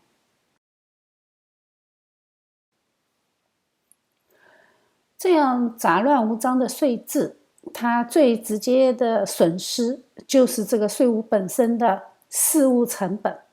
什么叫事务成本呢？就是指你保持收支记录，了解税务要求，然后呢，准备税务文件，然后再寄送税务表格这些花费，还有呢是纳税人请人去准备税务文件的花费，然后呢报税啊，报完税以后还会出错，出错以后你还要请人纠错，请人纠错以后呢，你还会受罚啊，税务局还会罚你，然后一罚你呢，你不服你得去诉讼啊，你还得参加庭审，就是所有这一切的法务活动啊，就是交税的时候产生的一些合规的那些活动，需要花费的时间和金钱，这个就叫做事务成本。但是你要知道，这个事务成本它虽然很花钱，但是它不产生价值。你想想看，你如果去搭一个小木屋，你还创造了一点商品价值；你如果在后院种个菜园子，你还有产出呢，对不对？但是这一切花费纯粹是内耗，而且它还有一些损失，比如说因为高税率引起的产业懈怠，这个是间接损失。就是你因为税收高嘛，我就不想多干啊，我也不想多投资，我也不想扩大企业规模。因为我赚这么多钱干什么？90%你拿走了，对不对？或者说呢，他会把投资去转向一些交税少的领域，而不是利润高的领域，或者甚至也不是高科技的领域。他这个导向就很简单，就是容易避税的，或者说容易逃税的这些领域啊，他甚至还会转移到一些税收很低的国家去啊，他甚至连地理位置都给你改变了。去那些所谓的避税天堂啊，比如说开曼群岛，所以这些损失呢，你是很难估量的。我们首先来看一下事务成本，或者你可以叫它另外一个名字，叫做手法成本，就是你完成报税所需要花费的成本。我根据一些资料呢，查到在1994年这张税表上啊，按照当时的国税局的指导书上说，最简单的1040主表学会填表需要3个小时，实际填表呢需要将近5个小时，然后复制整理把它寄出去，差不多算你1个小时，前期的资料准备需要差不多3个小时，那么加起来一共需要12个小时。那这仅仅是主表啊，主表下面还有副表，所以当时的国税局估计啊，平均一个1040纳税人，他需要68个小时来完成个人所得税的申报。这还是最基本的啊，稍微有一点复杂的报税，那就远远不止这个数字了。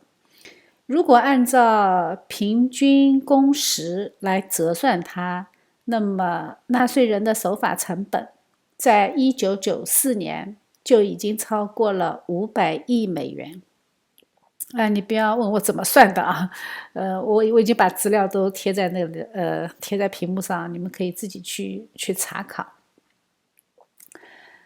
关键是什么？关键是国税局啊，它是出错率最高的部门，他们自己也承认，他们向纳税人提供税务电话咨询的出错率高达1/3。因为人经常搞不清他的税务具体的内容，就会打电话去问啊，打给国税局，然后国税局他告诉你的答案还是错的。最后呢，你报完税以后，另外一个人审你的税的时候，发现哎你错了，然后你还要再去纠错，这个成本就很高了嘛。这些就算不是专家，他至少也是专业人员，对不对？那他为什么出错率还这么高呢？这不是他们智商不够啊，确实是因为美国的税制条文浩瀚而又复杂，税制很凌乱。那他们怎么解决这个问题？就是多雇人啊。但是你要知道，有些事情啊，它和人多人少是没有关系的，它和人的能力极限有关系。当税法的条文它实在太多了，它超过了任何一个个体可以记住、可以处理、可以协调的这个极限，那么其实谁来都搞不清楚啊！你招更多的人，它就会产生互相之间更多的混乱。就是你有这样一套说辞，他有那样一套说辞，那这样的话呢，人越多，他就只能越添乱了。其实只有非常非常少数的专家才能够真正的明白里面的套路，但是他也不可能全部搞清楚。大部分税务人员他自己也是很凌乱的嘛，所以这个纠错成本就很高。为了这个纠错成本，它其实经常耗费上百亿美元，但是我们要知道，这些耗费它同样不产生商品价值，这个还是纯粹的内耗。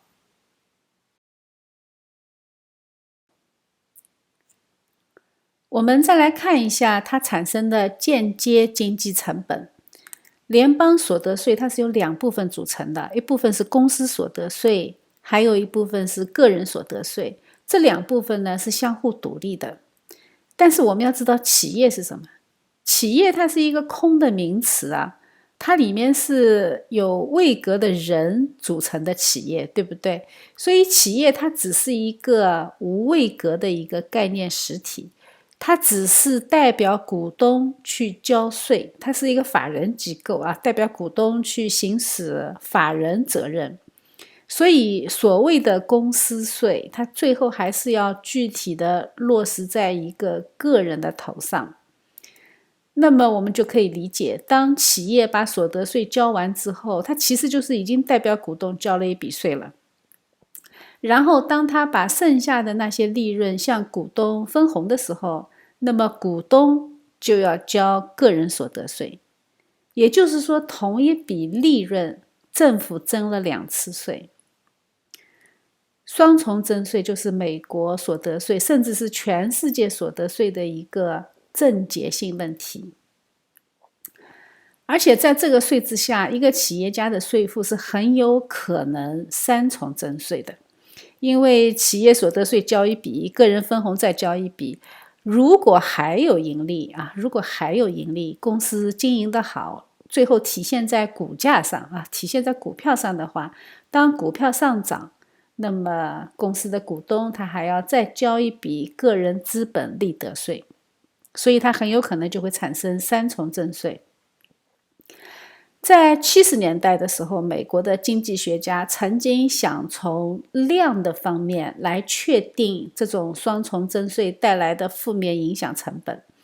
他们经过了一系列系统的研究之后呢，产生了一个比较一致的看法，就是说从联邦政府从每一个居民手里如果拿走$1，就是说交税交$1，它会使整个社会产出缩减至少30美分，也就是说它会产生的社会负面影响是30美分。这样呢，当1990年布什总统签署总统令的时候，那个时候不是说要在5年内征税2500亿美元这个是总统令。那么当时的经济学家就根据这个数字估算出社会总损失应该是2500亿再加上750亿美元。后来的克林顿也签过这样的征税法令2次征税的总额是5000亿美元。纯税款加上负面的影响效应，它实际上从美国社会上拿走了超过6500亿美元，就是交税5000亿，然后影响收入1500亿。这些钱是什么钱？这些钱本来是可以用来投资企业、促进就业或者扩大再生产，甚至可以去用来科技创新。结果呢？结果联邦拿去干什么了？天知道，对吧？马斯克就很想知道嘛，所以他就整了一个部门 DOGE 嘛。我估计到时候公布出来的时候，可能会是一场全民狂欢的大笑话。当然也是美国联邦政府走到今天像我们看到的一个大悲剧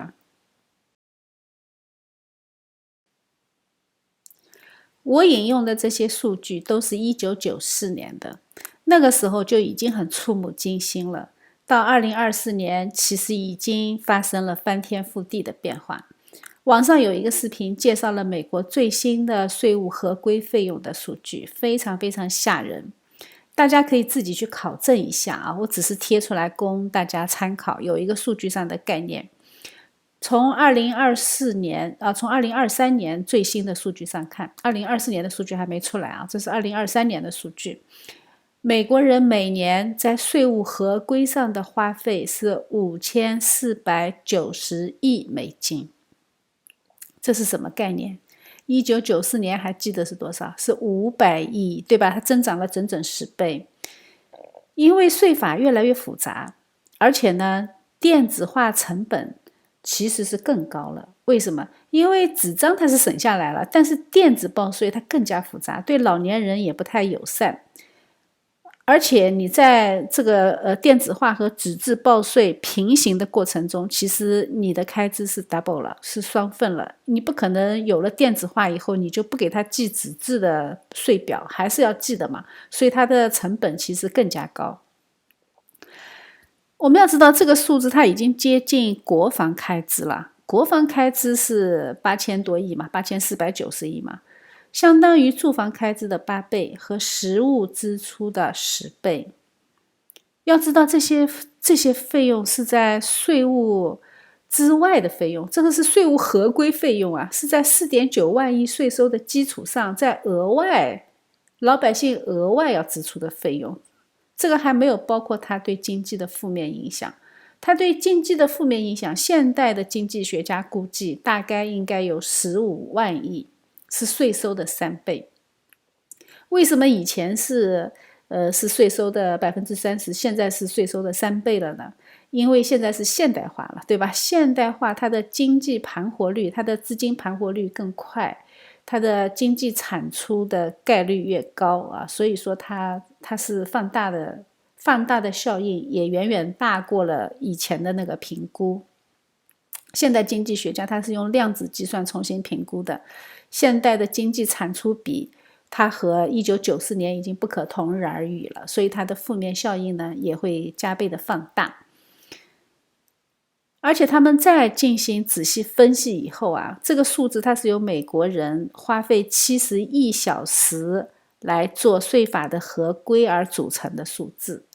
现在的税法有多少字？大家知不知道？这个税法有1000万字，这个数字已经很夸张了，它相当于21部《指环王》3部曲的整体长度。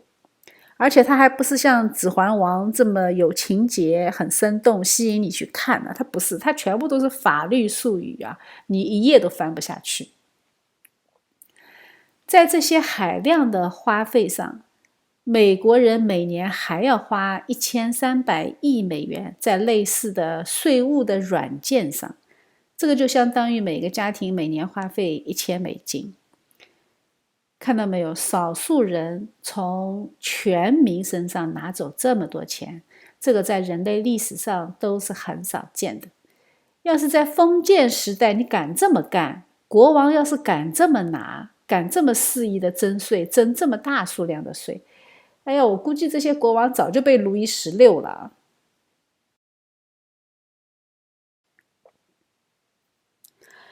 经济的负面影响好像已经很厉害了，但是我告诉你，它还不是最大的影响。复杂的税制导致的是严重的道德滑坡，这个才是最可怕的。因为它的税制问题实在太多了，大家和国会他也都扛不过，对吧？都搞不清楚嘛，然后他就会产生非常非常普遍的避税和逃税的行为。而且很多报税人员他就专门帮人干这个事情啊，就职业帮你逃税啊。上个世纪80年代，国税局自己估计过啊，他们估计逃税总额超过1000亿美金，就说明这个逃税的行为已经相当的普遍。逃税行为它是要有客观条件的嘛，这个客观条件就是本身你的税法就太复杂了，没有人能看懂。既然没有人能看懂，那就包括你的执法部门，他也未必能够看得懂，对吧？你的执法成本也会很高啊，因为你也看不懂嘛。你看不懂是双方的，对不对？你不要以为公务员就智商一定比你高啊，他可能比你稍微专业一些啊。但是你如果请的是比他更专业的那些税务专门干税务的那些人帮你去做税务律师啊，或者税务会计帮你去做这些，那他们那个公务员也未必能够比他们更厉害啊。专家到底是少数嘛，大部分还是键盘党嘛。而且你要知道，公务员就是上了班就等下班嘛，对吧？他不可能尽心尽力的去做。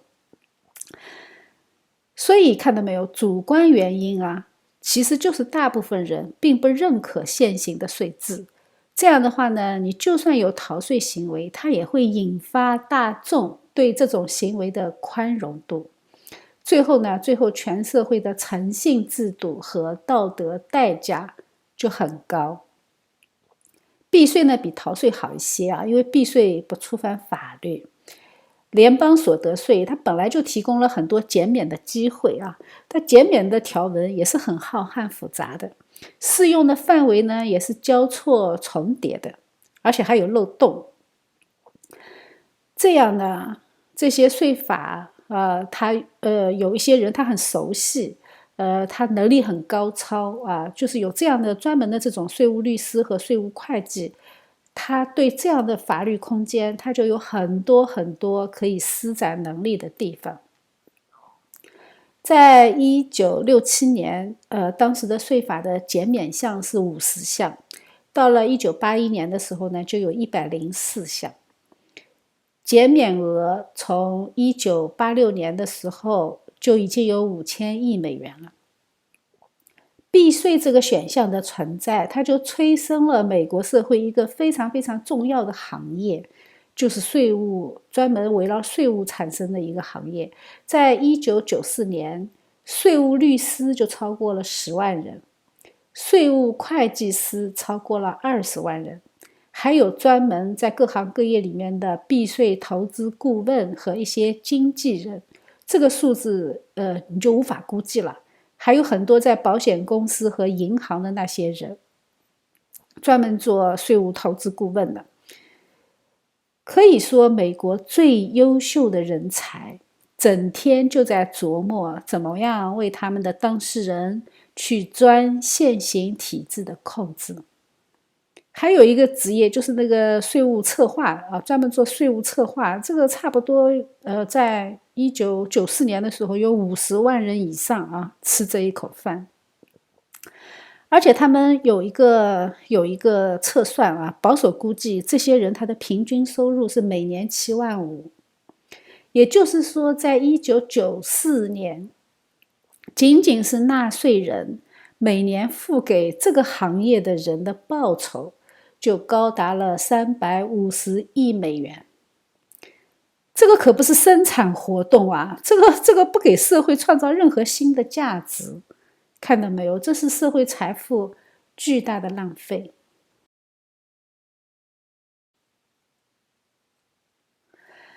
联邦所得税的历史并不是太长，它的复杂性呢，也是从2战以后才开始的。它和联邦政府的扩张在时间上有着惊人的巧合。当然了，我们都知道没有巧合的事情，对吧？背后都是有原因的嘛。2战前呢，它是简单税制啊，然后税率也很温和，个人的豁免额也比较高。但是到2战以后呢，税率最高到94%啊，一直到60年代才慢慢的降到70%，但是依然高得很可怕。关于累进税制的理解，其实特别能够体现一个人的思考深度。为什么美国后来大家都比较支持累进制呢？因为大家从本能上、从直觉上觉得这是公平的，钱多的人多交啊，说明这个观念已经在美国人脑子里根深蒂固了。税收在他们的眼中应该成为社会财富再分配的工具。可见啊，实践已经被他们吃掉了。这种公平的概念其实就是社会正义运作的结果。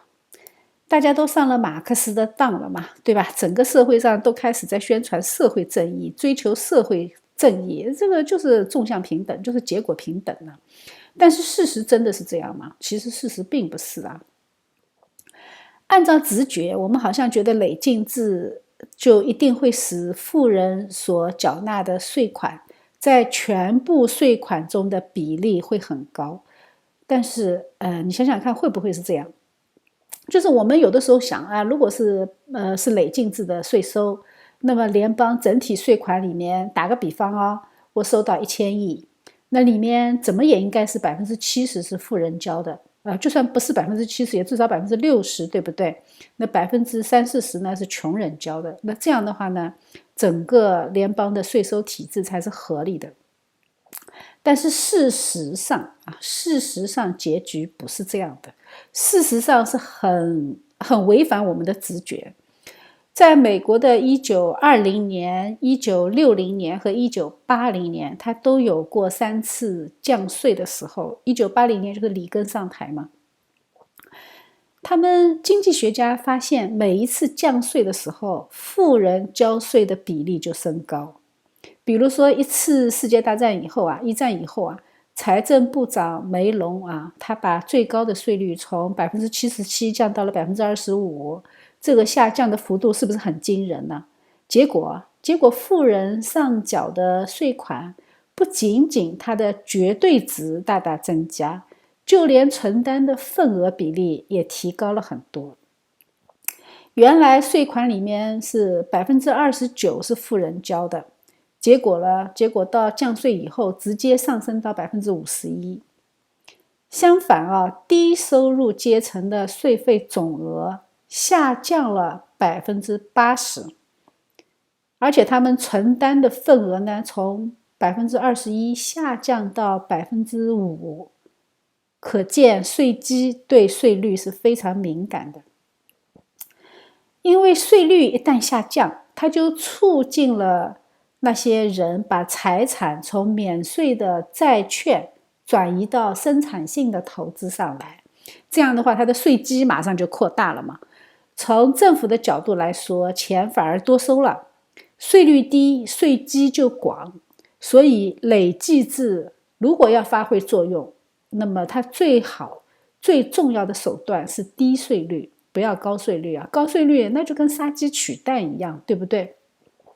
我记得我们以前有一节课讲过这个效应，叫拉佛曲线，大家还记不记得？前面有一集讲过的。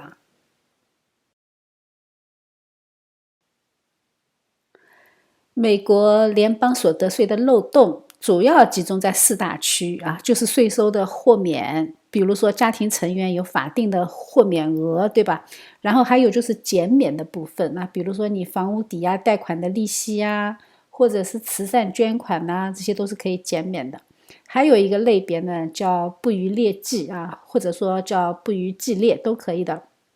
比如说搬家搬迁的费用，或者说是你退休的累积啊，还有很多各种各样名目繁多的抵扣额。这个四大类抵扣合在一起，它就是一个巨大的税务漏洞。本来呢，他们设立这些项目的设立的那个目的其实都是好的，它的目的呢是要它就是用减少税收的方法去鼓励某一些社会活动，比如说什么慈善组织啊，那种 NGO 啊。结果后来我们都知道了，对吧？ NGO 就是洗钱的天堂啊，是避税的旗舰店。那这样的话，我们就要想，它非常非常严重的影响了税基，税基它都从这些漏洞里逃出去了呀。这个就相当于什么？就相当于你好不容易花了好多好多的木材去扎了一个篱笆啊，结果这个篱笆它的缝比山洞都要大。豁免制度它其实就是变相的计划经济，你明白我的意思吗？比如说啊，就是我豁免企业的福利开销，对吧？那它的目的是刺激企业去进行福利开支啊，想改善那个员工的福利状况。结果呢？结果这个福利占企业员工工资的20%。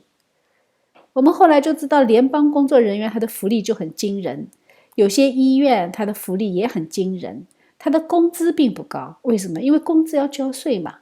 但是 pension 是不用交税的啊，所以他就在 pension 上先给他扣掉，以后拿的时候再交嘛，所以他就先给他延税延在那里。但是 pension 是什么？ pension 是要等到你退休才能拿的呀，它不像工资是每半个月就结算一次。这样他就牢牢的锁定了人力资源，就是你就不能跳槽了，对不对？你一跳槽，你的 pension 就没有了。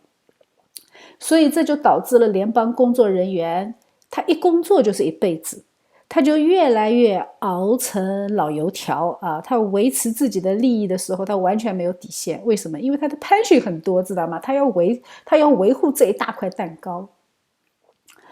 当政府想支持房地产企业的时候，他就会在那个税收政策上向他倾斜啊。这样的话呢，你就会去购买房产当业主，你就可以大幅的缩减财产税和房产抵押的利息税，你的利息是可以计入税前的。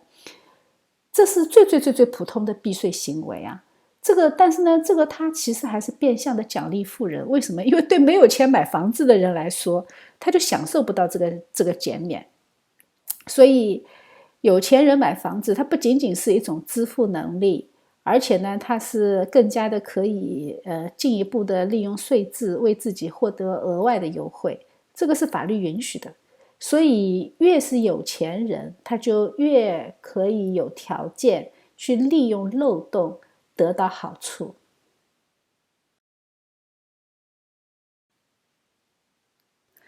虽然累进制的初衷是好的，它是想使大家的税后收入趋向接近啊，但是它实践起来呢，却是另外一个样子。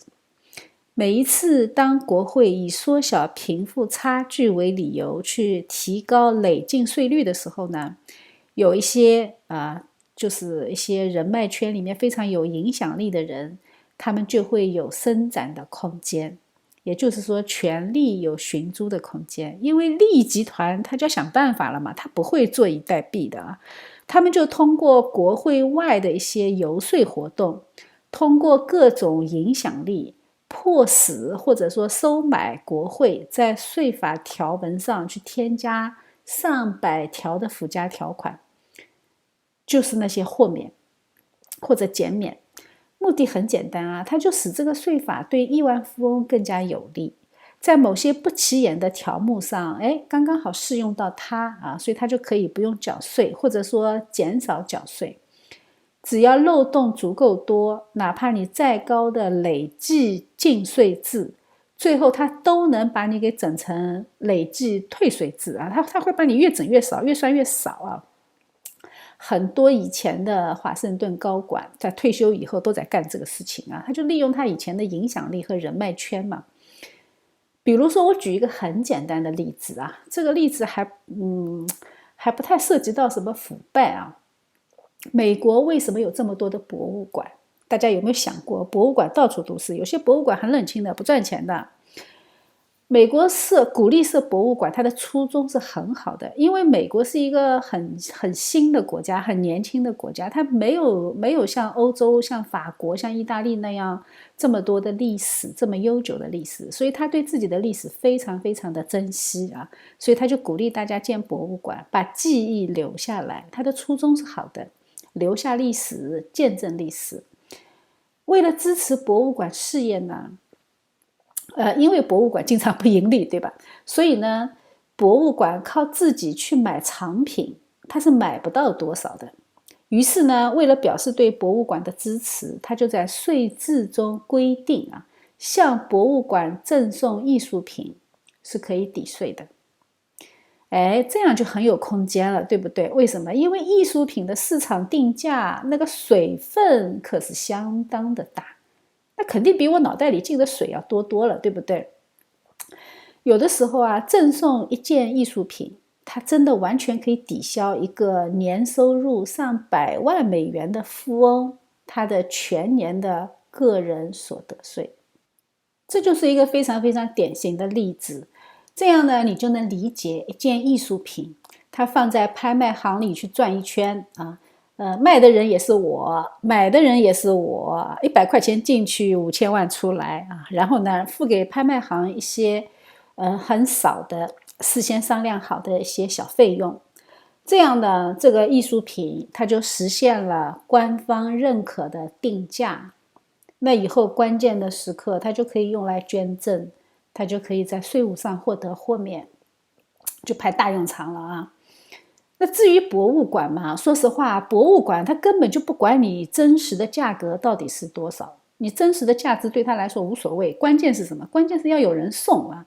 至于你从这个艺术品当中，从这个捐赠的行为当中获得了多少抵扣，这个和博物馆没有丝毫关系。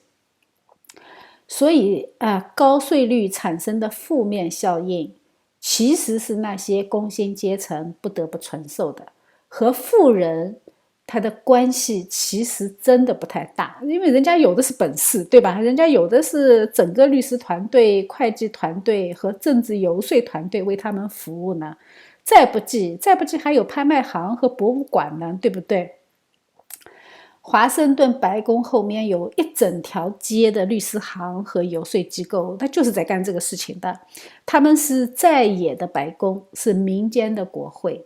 他们左右美国的经济、政治和国际关系。当然了，他们也是腐败的旗舰店、大本营啊，也是华盛顿沼泽的很主要的组成部分。虽然累进制这么不好，但是为什么还有这么多人支持呢？原因很简单啊，就是利用人性。人性就是喜欢看富人放血，喜欢看穷人倒霉啊。人总是有自我偏差的，他总是自己觉得自己是那个幸存者，永远觉得那个倒霉的人不是我。我们真正的出自于信仰的观念应该是富人也是人，所有人都是人啊！只要这个富人他的财富是正当的，他就是值得保护的。为什么？因为一个有富人的社会，它就是一个有希望的社会。一个富人有道德的社会，那就是一个比较理想的社会。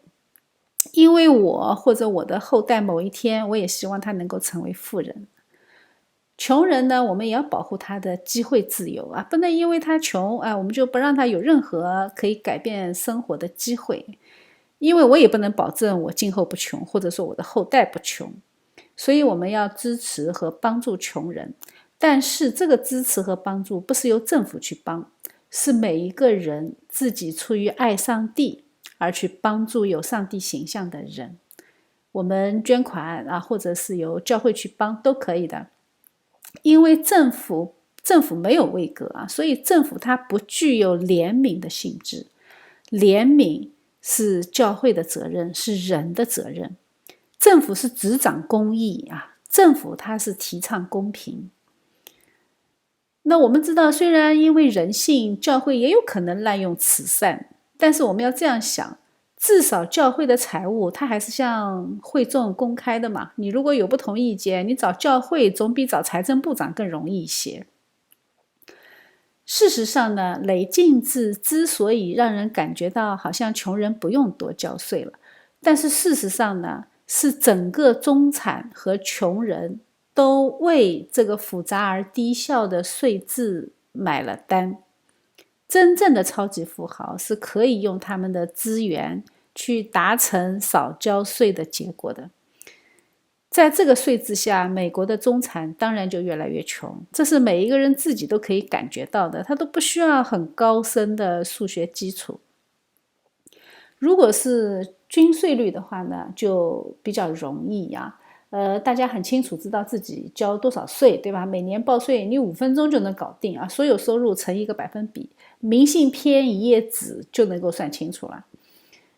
它只需要计算一个比较合理的边际税率，这样的话呢，联邦的总收入其实并不会下降，但是它会释放很多很多的社会生产力，也会释放很多的这种内耗的资金啊，这个资金是可以进入社会再生产的嘛。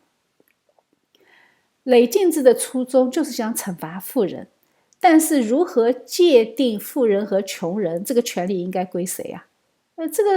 这不应该归国会，对不对？所以复杂的经济活动和国际性的印钞失控，它同样也会使你在通货膨胀的过程中莫名其妙的从这个类别进入到另一个类别。我本来是5万以下的收入，结果通货膨胀了，我的收入慢慢变成6万5了，那我的税收当然就提高了。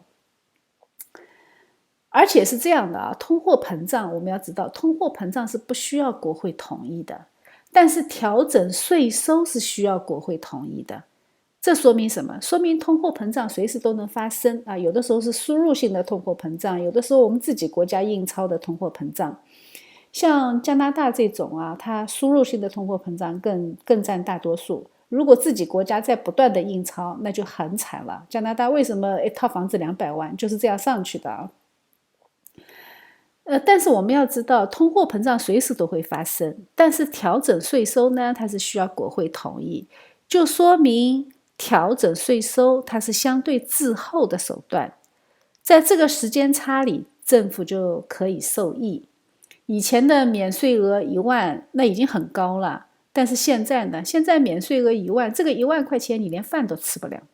但是免税额如果10年不变，但是这个10年之间它通胀了30%，这就等于是变相增加了税基啊，最后大家都要交税。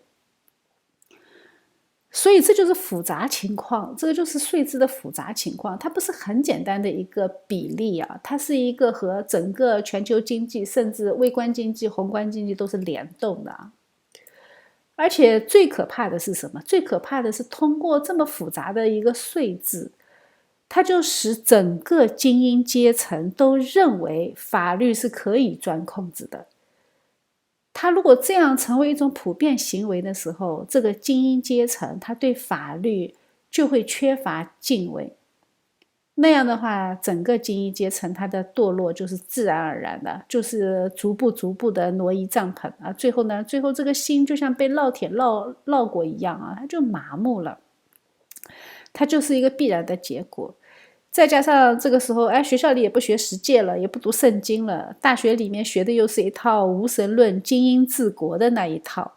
进入社会呢，他就一下子进入这种法律游戏圈啊，甚至法律税务的游戏圈。这样的人呢，他就成为华盛顿沼泽地的基本盘。他们的良心是麻木的，为什么？因为他们每天都游走在法律的漏洞中。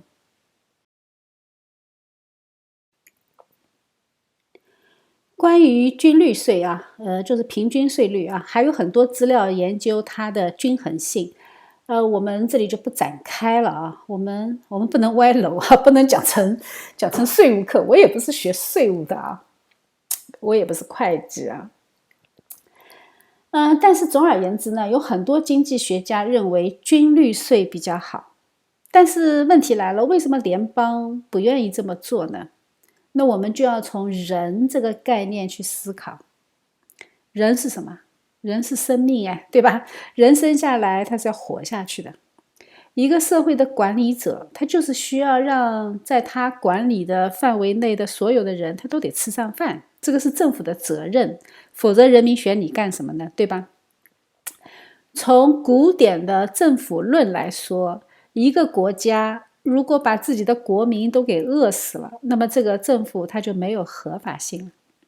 从这个角度，我们就思考一下宏观经济学，你就可以很容易的得到一个答案。一个人的经济行为它是微观的，因为我只能看我自己嘛，我看不到别人，我只会考虑怎么赚钱，怎么省钱，怎么把家里的人喂饱，这个叫微观经济学啊。然后有一群人，大家是同行业的，他们思考的问题是怎么样让我们这个行业有竞争力，有更好的议价能力，让我们这个行业的人都有饭吃啊！我们这个行业不能够被别人吞没，不能够被他们替代淘汰，对吧？这个呢，就是他们行业的微观经济学，他们思考的是某一个领域的问题。这种呢，在中世纪的欧洲就已经有了，就是行业协会嘛。那汉莎同盟就是类似的这个协会啊。那么当现代企业产生之后呢，那企业主就产生了，对吧？那企业主考虑什么？企业主就负责考虑怎么样产生企业效益，养活企业员工啊，并且产生自己的利润。那么如果利润低了，扛不住了，他就得裁员。这种经济，它同样是微观经济，微观经济学领域的企业盈利是他们要考虑的。这样呢，我们就知道一个国家它是由无数个微观的经济体组成的，它的结构相当的复杂，互相穿插，利益有的时候是互相对立，有的时候呢也有共同利益。但是当这种经济思考的主体，你把它放到一个国家的广度，这个就涉及到宏观经济学了。一个国家的经济模式、产业结构、国民生活，它都是政治管理者需要考虑的。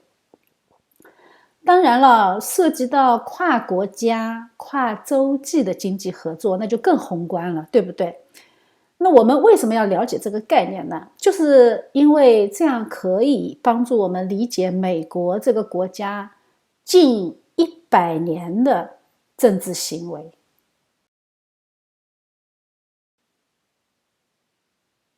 关于宏观经济学和微观经济学，圣经里面其实都是有的。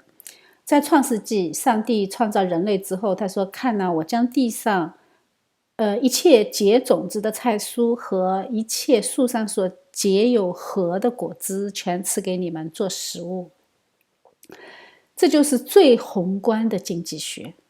每一个具有上帝形象的人，他都能够得到上帝的供应。当人开始饿死的时候，就是这个世界上有人没有尽到责任。上帝每年对地上的供应是充足的，阳光、雨水是可以使农业产出足够所有人吃的。但是人是贪婪的嘛，对吧？人是会算计的嘛。那么人的贪婪和算计，它就会使粮食种植和供应产生不平衡，会导致饥荒。作为一个合神心意的政府，它有责任按照神的心意为公民去提供工作的机会啊，让他们不至于饿死。如果有人饥饿呢，那么人人都要帮助自己的邻舍，教会呢也要起到连续人的作用，因为教会的慈善是彰显上帝的慈爱，这个是比较理想的设计。但是到了微观领域呢，到了微观经济领域呢，那就很不一样了。圣经里面同样有一个例子，亚伯拉罕的仆人和罗德的仆人开始相争，对吧？因为涉及到微观领域了啊。结果他们后来就不得不分开。亚伯拉罕让罗德先挑，罗德就挑了约旦河全平原。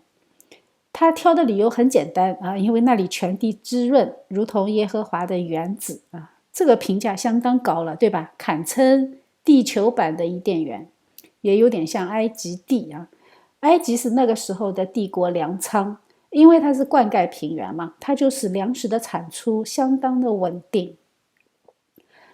但是最后实在是谁也没想到啊，后来那里会被上帝灭了，因为索多玛和俄摩拉也是在这一块美好的土地上活得很美滋滋啊，结果吃饱了就撑的去作妖，把自己给作死了。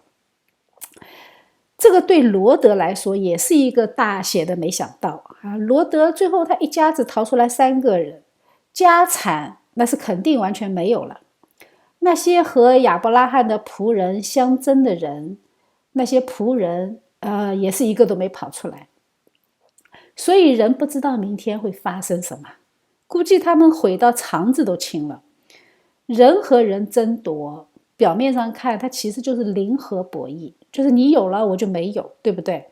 但是信神呢，信神就是突破零和嘛，就是帕累托改善嘛。我们以前讲过帕累托改善啊，上帝的供应是充足的，你如果不信神，你就得靠自己算计。但是呢，你又不知道未来会怎么样，这个就很像美国的宪法第16修正案一样，对吧？刚刚把税权交给国会，结果第2年世界大战了，对吧？国会就一下子把最高税率给你标到90%啊。微观经济学它的出发点是每一个个体的人啊，但是个体的人呢，他又不知道未来的事情，他只能看眼前，他根据眼前的事情来做判断。但是作为上帝设立的政府，它就天然的带有宏观经济的使命。政府你考虑的问题必须宏观，你必须按照上帝启示的法律原则去做，你必须为你管理的每一个人提供公平公正的就业机会，保护他们的尊严。如果在你的管理下饿死人，上帝就要拿你试问的。但是我们知道政府它没有位格，对不对？政府都是一个一个的人组成的。当这个人组成的政府，他不去侍奉上帝，不敬畏上帝，反过来他以选民为目标，或者他再堕落一点，以服务自己为目标，那么他的宏观经济学的出发点他就已经降低了。他是站在人的角度上，站在自己的角度上，个人利益为出发点，那就硬生生的把宏观经济学整成了联邦雇员自己的微观经济学。看到没有？当国会议员没有信仰的时候，缺少对上帝的敬畏，他就会忽视宏观经济，去照顾自己的小口袋、小家庭就是微观经济。那就完蛋了，对不对？国会成员整天想着自己那点小利益，他就必然会使这个国家转向衰败。为什么？因为他们制定的是国策呀，所以不管他们的起点多么高大上，只要罪性还在他们的心中作王，那么再好的制度，他最后都能把你给整成集权，只不过是一个人的集权和一伙人的集权而已啊。这只是区别，只是在这里啊。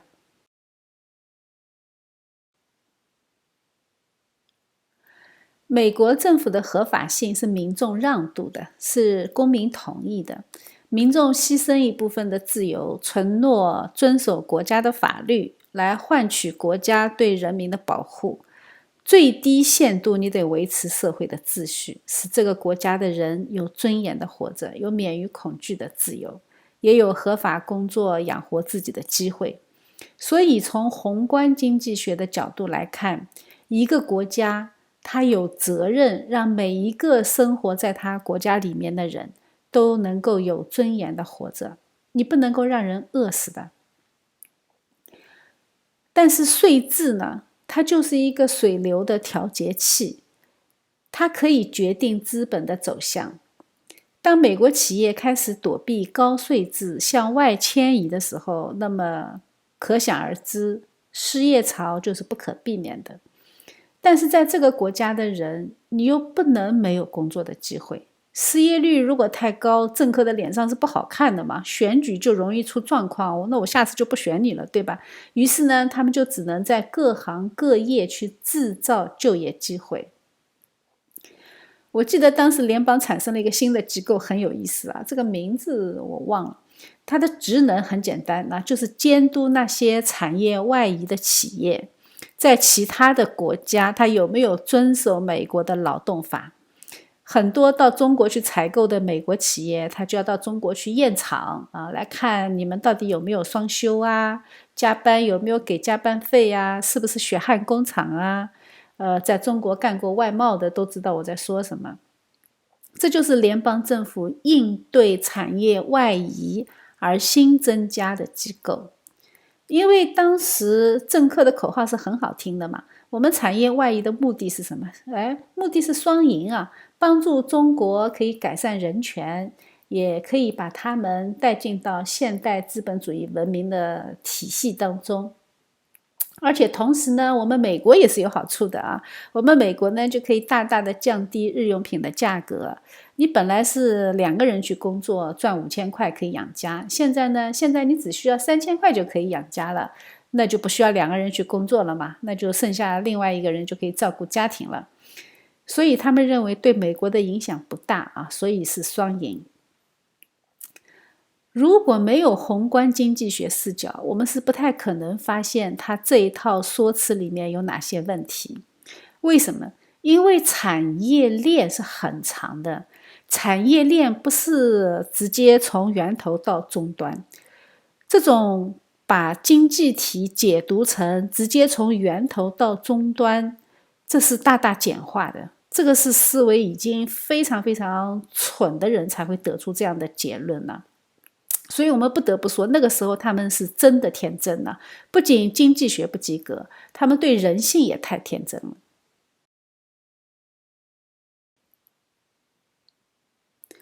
民众如果离开圣经啊，他就会或多或少的陷入愚蠢。圣经早就说过了，信的和不信的不要同父一轭。这些曾经的基督教国家，你怎么可以随意和无神论国家去签条约呢？因为无神论国家他根本就不会遵守他的条约。鸦片战争签过的条约，难道你们都忘记了吗？圣经里面有鲜活的教训啊。亚伯拉罕和基拉尔王亚比米勒为了别斯巴的井，他们签了约啊。亚伯拉罕还给了他7头羊，对吧？结果到了以撒的时候，亚比米勒的人又把这个井给堵上了。外邦人怎么可能守约呢？你如果和他们签约，最后约束的是自己啊，每一个约都是自己给自己找的上吊绳啊。约书亚被骗立了约，以色列啥好处都没捞着，最后还要帮别人去打仗，这就是自己害自己，对吧？但是不管怎么说啊，条约一签啊，企业就搬出去了，或者说企业的生产就本地就关掉了，他就直接采购了啊。其实事实上，人家的人权有没有改善，你还得画个问号。但是美国的本土制造业那是千真万确的在消亡。那唯一还在的就是服务业，对吧？那他们怎么办？增加就业？那当然就只能在服务业上扩展就业空间啊，他就必须把服务业进行细化。我们有一个非常巧合的看见，就是自从1980年教育部成立之后啊，教育部为了证明自己存在的价值，为了配合美国的产业结构转型，他们就开始干预公立教育系统。凡是从联邦领取资金援助的那些公立学校，它必须接受联邦推广的议题。那么州里面的那些公立学校为什么开始从联邦去领钱了呢？就是因为地方上企业在倒闭，企业在消亡，税收不够了，所以他不得不从联邦开始领取资金援助。那联邦这个时候他要推出的议题目标就很简单，他就要塑造孩子的远大志向。为什么？因为他没有很庞大的制造业主体来消化这些就业，所以教育的方向肯定就向意识形态倾斜。意识形态它有一个天然的特征，就是天马行空，无法验证，越超越现实就显得越高大上。比如说气候议题啊、环保议题啊、什么心理学议题啊、什么人权议题啊，它都是以人为主体，以地球上的具体的事物为主体。但是呢，它的话题又很庞大，你无法证实也无法证伪。这些理念通过教育部的灌输，最后呢就成为小孩子人人心中都很向往的那些学科。这样长大的孩子，他必须进入大学才能够完成理想，对吧？因为他如果说他的理想是质疑要改善人权环境、改善地球环境，那你毕业以后你怎么工作嘛？对吧？你只能进大学搞研究，所以他必须进入大学。这样呢，上大学就成为一个人人都会去考虑的选项。美国高等教育在上个世纪还是很务实的，研究性的大学是真正搞研究的，理工科的大学是真正的对理工科感兴趣的人才去上的。大部分普通人，他高中毕业就先工作，学术研究并不是每一个人心里的梦想。但是到了这个时候，我们看到没有啊？他制造业大幅削减之后，高中毕业就能工作的地方就大大减少。那人就被迫开始追求高学历，而且当时的媒体也开始转变了。好莱坞的电视剧啊，经常反映的都是精英的形象，充斥着媒体和影视作品当中啊，你会看到的嘛，很多都是法律精英啊，很多各行各业的精英。那经过这一波的媒体配合和教育配合，把美国人的平均工作年龄硬生生的往后拉了3到5年，高等教育的比例不断的创历史新高。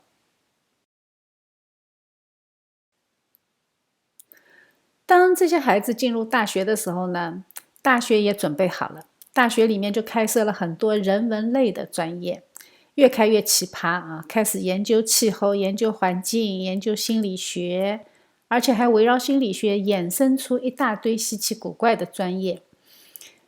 人类学其实就是一个很奇葩的专业，自由主义的人类学，它全靠一块骨头，它就开始看图说话啊，全靠编故事，讲的都是进化论那一套神话故事。当他们在大学里面告诉你人类的起源是非洲的智人，其实他既没有考古证据，也没有生物证据，但是他这么说，学生就必须这么信啊！你要是不按照他这样解答问题，你是拿不到学分的嘛。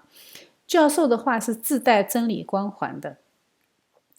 还有就是社会福利部门啊，围绕人的价值，围绕人的幸福啊，它就产生了很多社会福利的专业啊。那么这些人他毕业以后他是需要就业的，那就要去创建这些机构来消化和吸收这些专业的人。那这些机构呢，往往就是联邦政府机构啊，或者是他们资助的。为什么？因为民间没有这么傻的人啊！所有的企业，只要是民间企业、私人企业，它都是以盈利为目的的。没有人吃饱了饭去研究空泛的话题，只有政府才有这么闲。就算有些机构是民间的，那么它的设立其实也是靠联邦资金来研究，也就是说，它是联邦机构的编外部门。为什么会产生这些编外部门呢？我们要这样思想，联邦它每年的预算是绝对不能不用完的，你明白我的意思吗？我拿到这么多预算，我就一定要今年要把它花完，我还要表示不够，这样的话呢，明年我才能申请到更多的预算。那我要把这些预算花掉怎么办呢？那就催生出很多为了联邦资金而成立的机构，其实就是变着花样帮联邦花钱啊。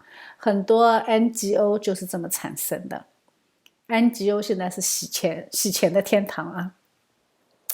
马斯克不是就说过吗？有一个机构专门拿着联邦资金研究它发射火箭对鲨鱼的影响，对吧？这个就很荒诞了。我们要知道，这些部门它一旦成立，它就需要证明自己存在的价值，所以它一定会千方百计的去扩大自己的权力，去刷存在感。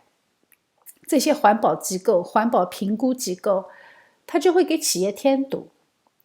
福利监管机构呢，它就以保护孩子的名义和父母斗争啊，它会限制父母的管教权。他如果抓出几个虐待孩子的父母啊，他就觉得自己老成功了啊，所以他们动不动就把孩子的监管权从父母那里拿走。加拿大曾经发生过一个事情，就是有一个小孩他不想做作业啊，他又怕父母来检查，他就给福利机构打个电话啊，说父母打他，结果呢，那个警察上门直接就把父母给带走了。那小孩呢被福利机构带走了啊，送到寄养家庭里。你说这个父母到底冤不冤呢？后来还是自己这个小孩他自己想回家了，他才说，哎呀，这个是自己瞎说的，父母没有打他。看到没有，就是这些联邦机构啊，他为了刷自己的存在感，他会给企业、给家庭设置各种各样的障碍，来显示这些事情的严重性和他们这个职能部门的合理性。他如果要达成这个目的，那么过度执法就是很有可能会发生的事情。最后这些部门都尾大不掉了嘛，再加上大学里面有各种各样的 DEI 办公室啊，宣传这些乱七八糟的理念啊，创造越来越多越来越奇葩的岗位和部门，那就没办法了。那这个是趋势啊，这个它就像一个上了发条的机器，它停不下来的，它有自我加强的这个动力。我们在讲政府论的那一课里讲过这个自我加强啊。加拿大大学还有个办公室叫留学生面对种族歧视办公室呢，里面坐着的人一年到头没事情干的啊。我们看见没有这样的一个图景啊，就是一个国家的经济体没有足够的生产型企业，人口如果要解决人口的吃饭问题，它就一定要大学扩招，然后用人文思想、意识形态去冲刺知识精英界。最后它的结局一定是会在人类社会的各个层面都显示出来。显示出什么？显示出整个经济体的一个海市蜃楼的状态，就是虚幻的。而且每一个人都生活在这种幻觉里。你去看啊，那些小学老师去教小孩子变性，他们是非常非常真诚的认为自己做的事情是很高尚的，他们是活在自己的幻觉里的，他的心灵是彻底昏暗的，就是圣经里面说的以善为恶，以恶为善。你如果不了解这个人性啊，你去看圣经里面这句话，你会觉得很奇怪，为什么有人会以善为恶，以恶为善呢？就是因为他的心灵已经昏暗了，他根本就分不清什么是善恶。所以没有圣经照亮我们所有人的价值观都是生活在自己的幻觉里的，都是用幻觉去判断的。所以左派的兴起啊，它不仅仅是欧洲马克思共产主义的思想毒素入侵啊，恰恰其实在这个时候，美国本土的人心土壤也已经准备好了。早100年，他们就在公立教育里面去圣经化，就开始教导自由化啊。公立教育系统里面已经没有神了，学校里已经不能祷告了。当这一代人成长起来，他的心灵就是盲目的。当他们进入大学，这个时候大学教育的人文思想给他们灌输这些很空泛的理念，他们的脑子当然就是空的。那当然就会有7个更恶的鬼进来，对吧？圣经说他的状况就比先前更不好了。人的思想怎么可以进入真空状态呢？你如果不被上帝的话语充满，你就一定会被这世界上的毒素充满。全球化自由贸易是美国的精英鼓吹出来的，但是呢，它是对美国本土人民损害最大的，它导致了美国本地人口的失业啊。地方企业、服务业呢，也一定会荒凉，因为服务业它依赖什么？它依赖当地的经济嘛。当地的经济不好，它的服务业也一定会走向荒凉。地方政府，那些乡镇、那些城镇、那些城市，地方政府它就会越来越依赖联邦的资助。像加州啊，你不要看企业这么多，经济体它的规模好像很大，但是它依然年年是吃联邦的大户。地方政府依赖联邦资助，当地的公立教育也一样，它也没有钱嘛，地方政府没有钱，那公立教育就得拿联邦的钱。那么既然拿联邦的钱，那联邦教育部给你的大纲你就不得不遵守啊。政客和研究机构他们的本事就不是体现在学术上了，而是看谁更加有能耐，能够从联邦政府那里搞到资金。这样呢，看到没有，庞大的实力阶层盘踞在美国的精英阶层里。这些有限的就业人口怎么能够养活这么多的官僚机构啊？那怎么办？发国债咯，对吧？所以我们有的时候不要把眼睛盯在税收上，真正的税收是政府的花费，你要看他花了多少钱，为了花钱他借了多少债，这个才是他真正的税收啊。美国为了推广福利主义，它还有一个类别的税是联邦保险税，对吧？就是我们俗称的社保嘛，它是为了退休预备的，在工资里面是代扣的啊，是自动扣掉的。那你这样想，自己的钱交给国家托管，国家呢又把这一笔钱交给某一个大型的资产管理公司去投资，那么基金经理他是干什么的？他是赚钱的呀，他肯定是逐利的，对不对？你以为他会帮你把这一笔钱管好吗？那你还是太天真了啊！虽然他的奖金可能是靠这里赚的啊，但是你要这样想，这个不仅仅是他唯一的赚钱的来源。当有人承诺给他更多的利益，让他将钱投到特定的领域、特定的国家、特定的企业，你以为他会拒绝吗？不可能，对吧？这样你就知道这些钱的走向就很可疑了。而且呢，他们资本啊，他有这个能力调动一切资源。比如说你看啊，如果说他投资了新能源，那你会在媒体上铺天盖地的看到，从政客到媒体都开始关心气候了。明天如果他投资了 AI， 那么新闻霸屏的就一定是和 AI 相关的啊，你就一定能够天天见啊。当他们投资大型制药公司的时候，医生就开始帮他们推广药物了。中国很多突然冒出来的新兴企业背后，它都有国际资本的投资。当这些投资者啊，当他们发现，哎呀，原来集权国家才是真正赚钱的快车道啊！为什么？因为整个国家力量它在为你扩张市场。那这一口毒药一旦吃上了，它怎么可能戒得掉呢？戒不掉的。所以我曾经说过，华尔街资本和某些集权国家，它是睡一张床的，就是这个道理啊。资本主义有钱啊，集权国家呢又有可以将权力变现的市场，这可不就是天然的最佳组合吗？在这种巨大的利益共同体的作用下，国会议员就个个变成炒股大师了啊！那个珀罗西就是这么发起来的啊！就是内幕交易的高手，他们就成了利益共同体。资本想通过一些法律条款，那国会当然就得为他们服务，对吧？我们要仔细思考一下，中概股为什么在美国上市是不需要披露很多资料的？他们为什么有特权？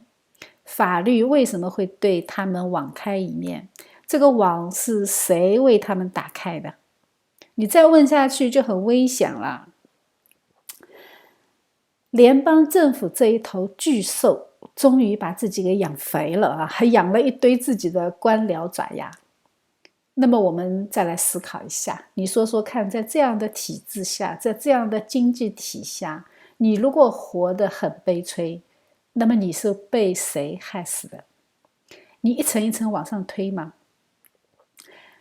这些金融资本啊，这些作恶的金融资本里面，那可是你自己的养老金啊。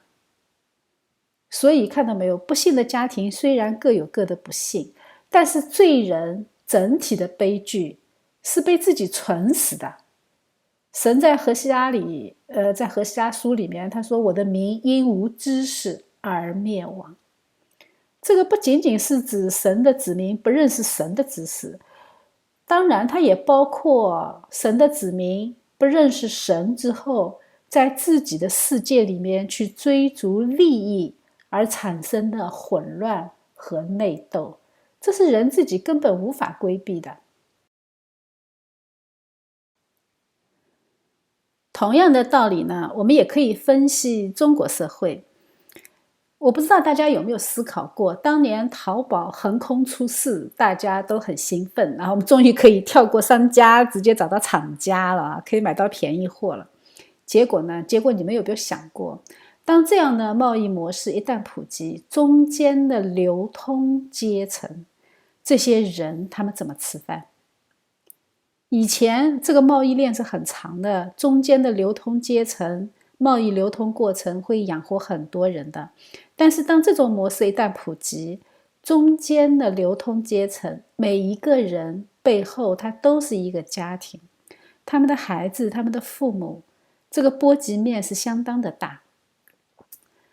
但是你要这样想，这些人是人哎，人是生命体哎，这些人哪怕没饭吃，他也不会去死的。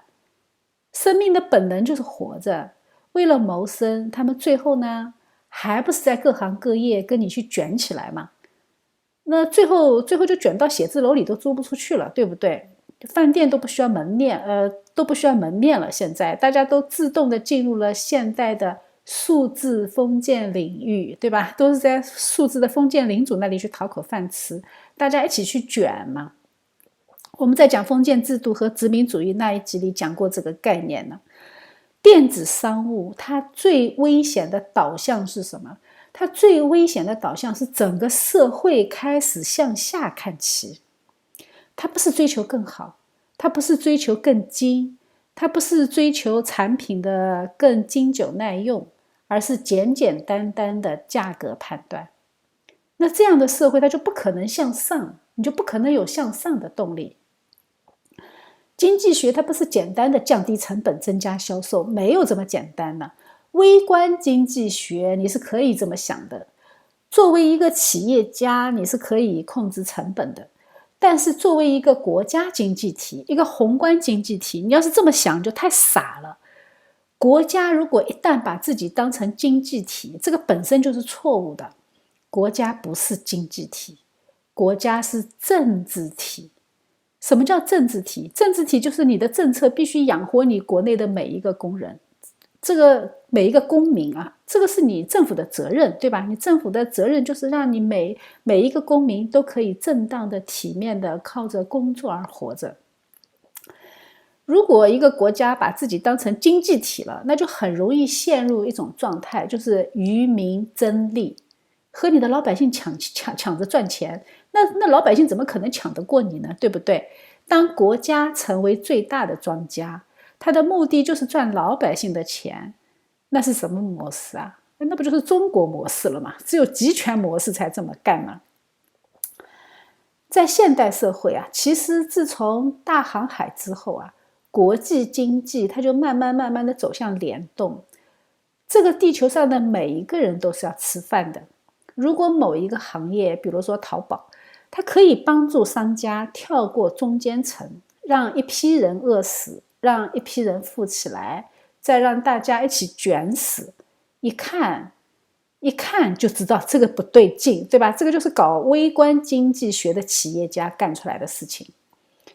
那么如果这个人来为国家去出谋划策啊，用微观经济角度来为宏观经济指点江山，那么这个国家它肯定是要卷起来的。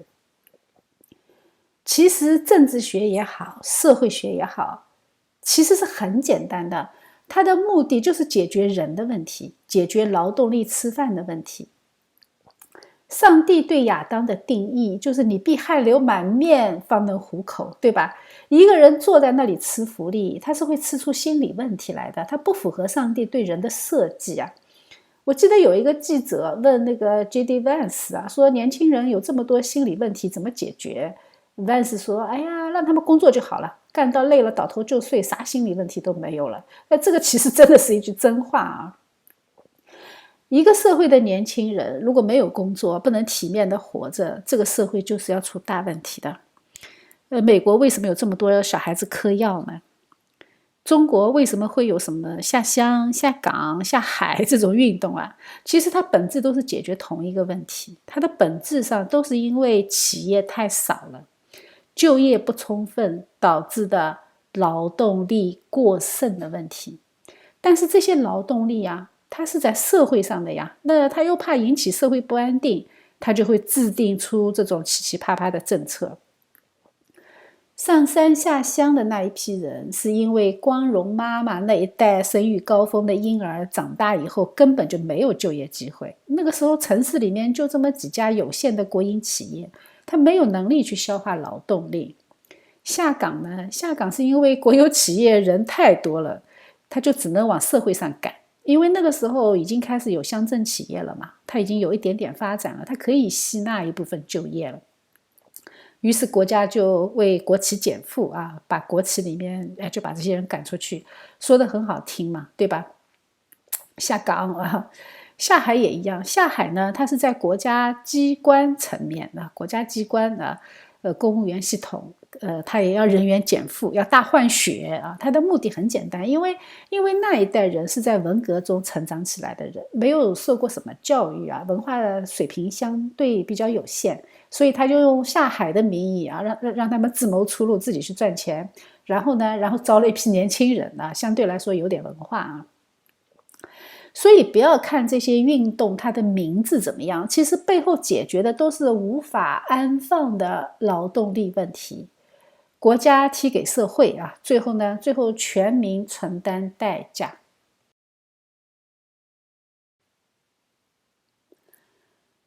美国和加拿大也一样啊，他们产业空心之后呢，也会同样产生这个问题。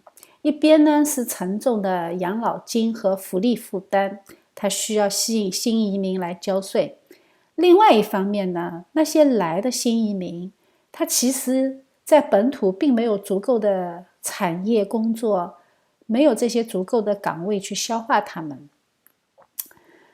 低端的工作，本地人是抢不过移民的；高端的工作呢，本地人可以去做。但是我们前面讲过了，对吧？这些所谓的高端的精英的工作，它基本上是不产生社会经济价值的，它都是内耗啊。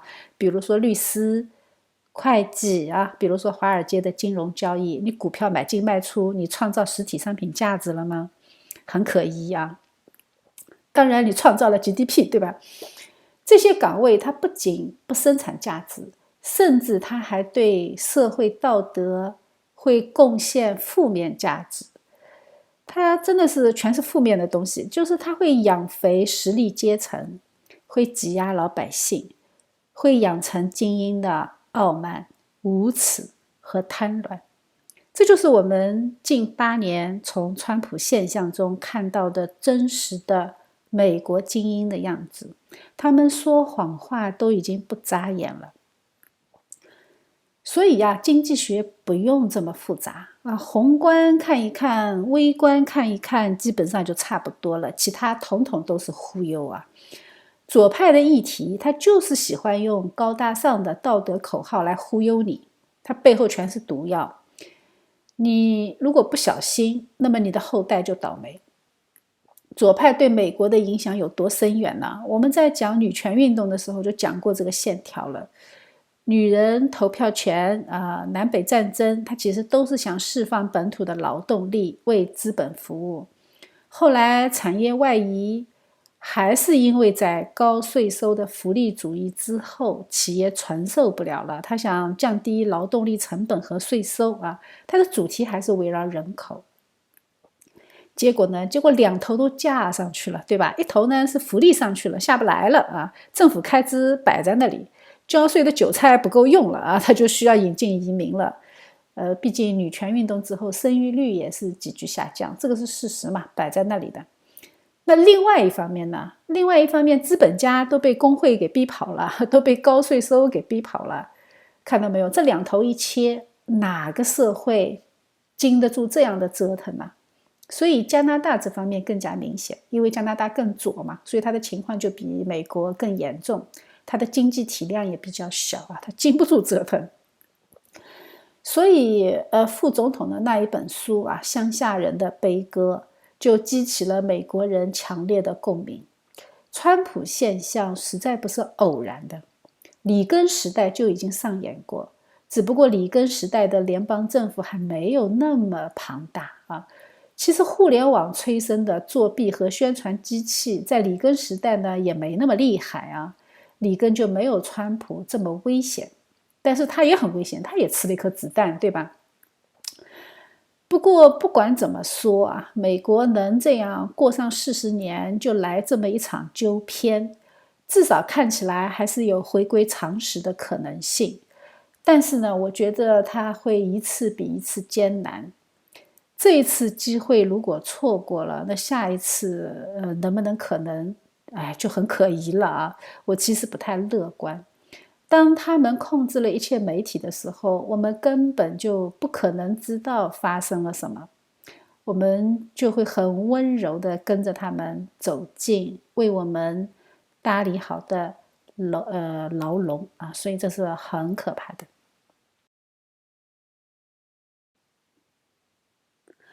在这样的体制下，乡下人、小城市或者铁锈带的人，他生活就会很困苦。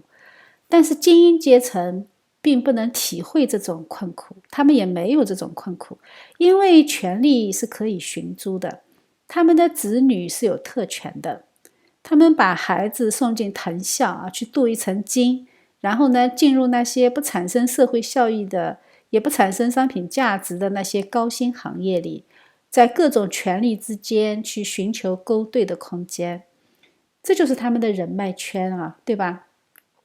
这个人脉圈，你知道养活了多少实力阶层呢？没有名堂，他们就创造名堂，也要去安置自己的下一代，对吧？比如说气候变化就是他们整出来的名堂啊，就是左派推出来的命题，但是他们马上就拥抱了。这些是无法证实也无法证伪的概念，它通过学校的灌输就变成了宇宙真理。加拿大呢还装模作样的开始向你征碳税啊。西方国家都将气候变化作为公共政策，强制性的纳入政府的公共开支的议程当中。在政府的公共预算里面，它已经列为长项开支了。这个背后它本身就是文化马克思的资本在那里推动。但是新一派新一代的那些左派培养起来的那些小孩子，他是既没有常识，也没有科学素养，更没有独立思考的能力。那这些小孩子就很容易拥抱这些思想，而且他还当真了。那既然是长项开支，它就一定会有常设机构。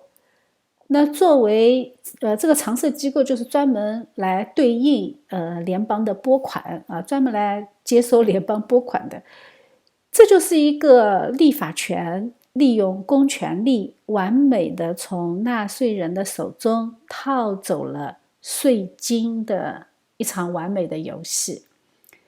华盛顿政府部门下面有好多专门设置气候变化的办公室啊。那个珀罗西的子女啊，就担任住房发展部的高级气候顾问，他的年薪是将近19万美元，而且他是不需要坐班的。这是什么性质啊？这不就是吃空嗓吗？对吧？人性根本没有改变过啊，就是设一个职位，放一个人专门去领钱啊，吃空嗓。这种事情，罗马天主教800年前就这么干。人性有改变吗？没有啊。这种机构一旦成立，它同样是要刷存在感的，对吧？它也会开启权力的自肥模式，它也会压制经济的发展，专业给企业添堵啊，它就会成为他们义不容辞的使命。其实真的跟气候啥关系都没有，说到底它就是变着法子征税，变着法子养肥自己。毕竟在一个没有啥工业的社会里，精英的孩子是不会去干服务业的。那么到了这个时候，联邦不扩张都不行了，因为精英的孩子越来越多，对不对？他们越来越要安置这样的特权阶层。这样我们就能更加理解了美国这么糟糕的税法，它为什么不能改变？实在是因为它要养活太多的精英阶层和利益群体。你要是把它一刀切的变成简单税法，我拿出小学生使用的计算器，按上几下我就能算出报税额，那你说这些人的饭碗怎么办呢？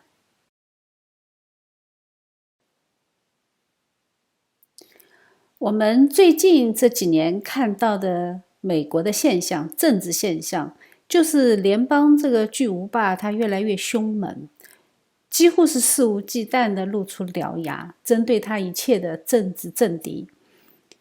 为什么会发生这样的状况呢？其实就是因为美国的法律太多了。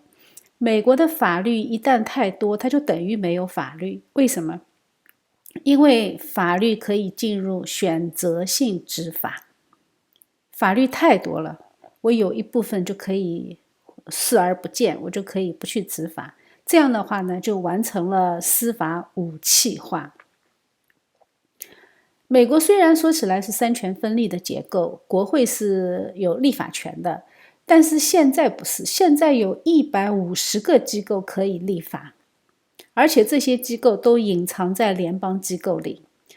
现在的美国人根本就不知道是谁在立法，甚至连说客、连游说集团也可以参与和影响立法。国会它不立法，国会它现在只负责投票来通过法律啊，所以国会现在只有投票权，它不是一个立法机构，它把立法机构这些具体的事务啊，它下放到一些联邦机构里了。那么问题就来了，150个机构它都在开足马力，在为自己感兴趣的话题在立法。那么哪些法律可以上院进行讨论？哪些法律我可以把它扔在旁边，把它搁置起来，冷冻起来？这之间操作空间就非常大。那么它当然就可以成为权力寻租的地方。而且法律多到你一生都读不完，这样的法律它等于是失效的，执行起来也非常有选择性。我爱用哪一条，我就找出哪一条来用啊，反正老百姓也不知道嘛。突然之间你说，哎呀，你违法了，那老百姓眼睛一瞪，我从来就不知道有这条法律，对不对？国会如果它不再立法，它只是间接的进行法律投票，这样还会产生一个问题，就是你很难让他们承担责任。政客们的政治后果几乎没有，那么这样就导致一个问题，谁会来为你而战呢？你用你自己的选票选进去的国会议员，你根本就没有办法对他进行问责，而且他也不屑代表你，因为在他的眼里你就是 nothing， 你不能拿他怎么样。关键是什么？关键是这个投票机制它是可以人为操作的，因为议员的党派是可以通过人口的定向投放来操作的。这个话怎么解释啊？我给你打一个比方，他的那个席位，他的倾向性是可以改变的啊，因为国会议员他不是有几个席位嘛，那这些席位它是可以定向的改变，很容易操作。比如说一个人口很少的地区，它一共也没多少人口，你如果签1000个民主党人进去，那么通过选举，你就可以把它变成一个民主党的席位了。你甚至都不用签民主党员，你就直接签非法移民就可以了，他就可以选出一个民主党议员了。为什么这么说呢？因为他的那个选举人票是按照人口的数量来设置的，人口数是怎么来的？是通过人口普查来统计的。但是人口普查的时候呢，它只计算居住人口，它不管你是非法的还是合法的，你只要住在那里你就可以算。所以加州就是靠着它庞大的非法移民的人口，在人口普查的时候拿到了最大的人口基数，最后拿到了美国最多的选举人票，它有54张，它就完全可以左右美国政局。而且这150个立法机构仅仅是联邦层面的，州还有州的立法机构呢，所以它就简直就成为一个世界级的巨无霸的政治官僚体制。在这样的体制下，政客就可以不要脸，为什么？因为你动不了他，你没有办法追究他的责任。职业官僚他也没有任期限制，他可以一直做到老年痴呆，定在那里都不动了，他也不要退休啊，因为利益太庞大了，他不舍得退休，而且他背后的利益代言人也不允许他退休。那我们回过头来想，这个情况是不是看起来有点眼熟啊？我们前面已经讲过了，上一次你觉得法律太多、法律失效、法律寻租、法律变化太频繁是什么时候？那不就是美国独立初期的时候吗？联邦还没有成立之前这10年里面，不是各个州它的法律困境就是类似的吗？所以我们就看到美国花了250年时间，它只不过是把州的问题放大到全国的问题。但是我们要知道，美国这个体制，这个联邦体制，它已经是人类最好的政治制度了呀，对不对？可见人离开上帝啊，他就是在打转。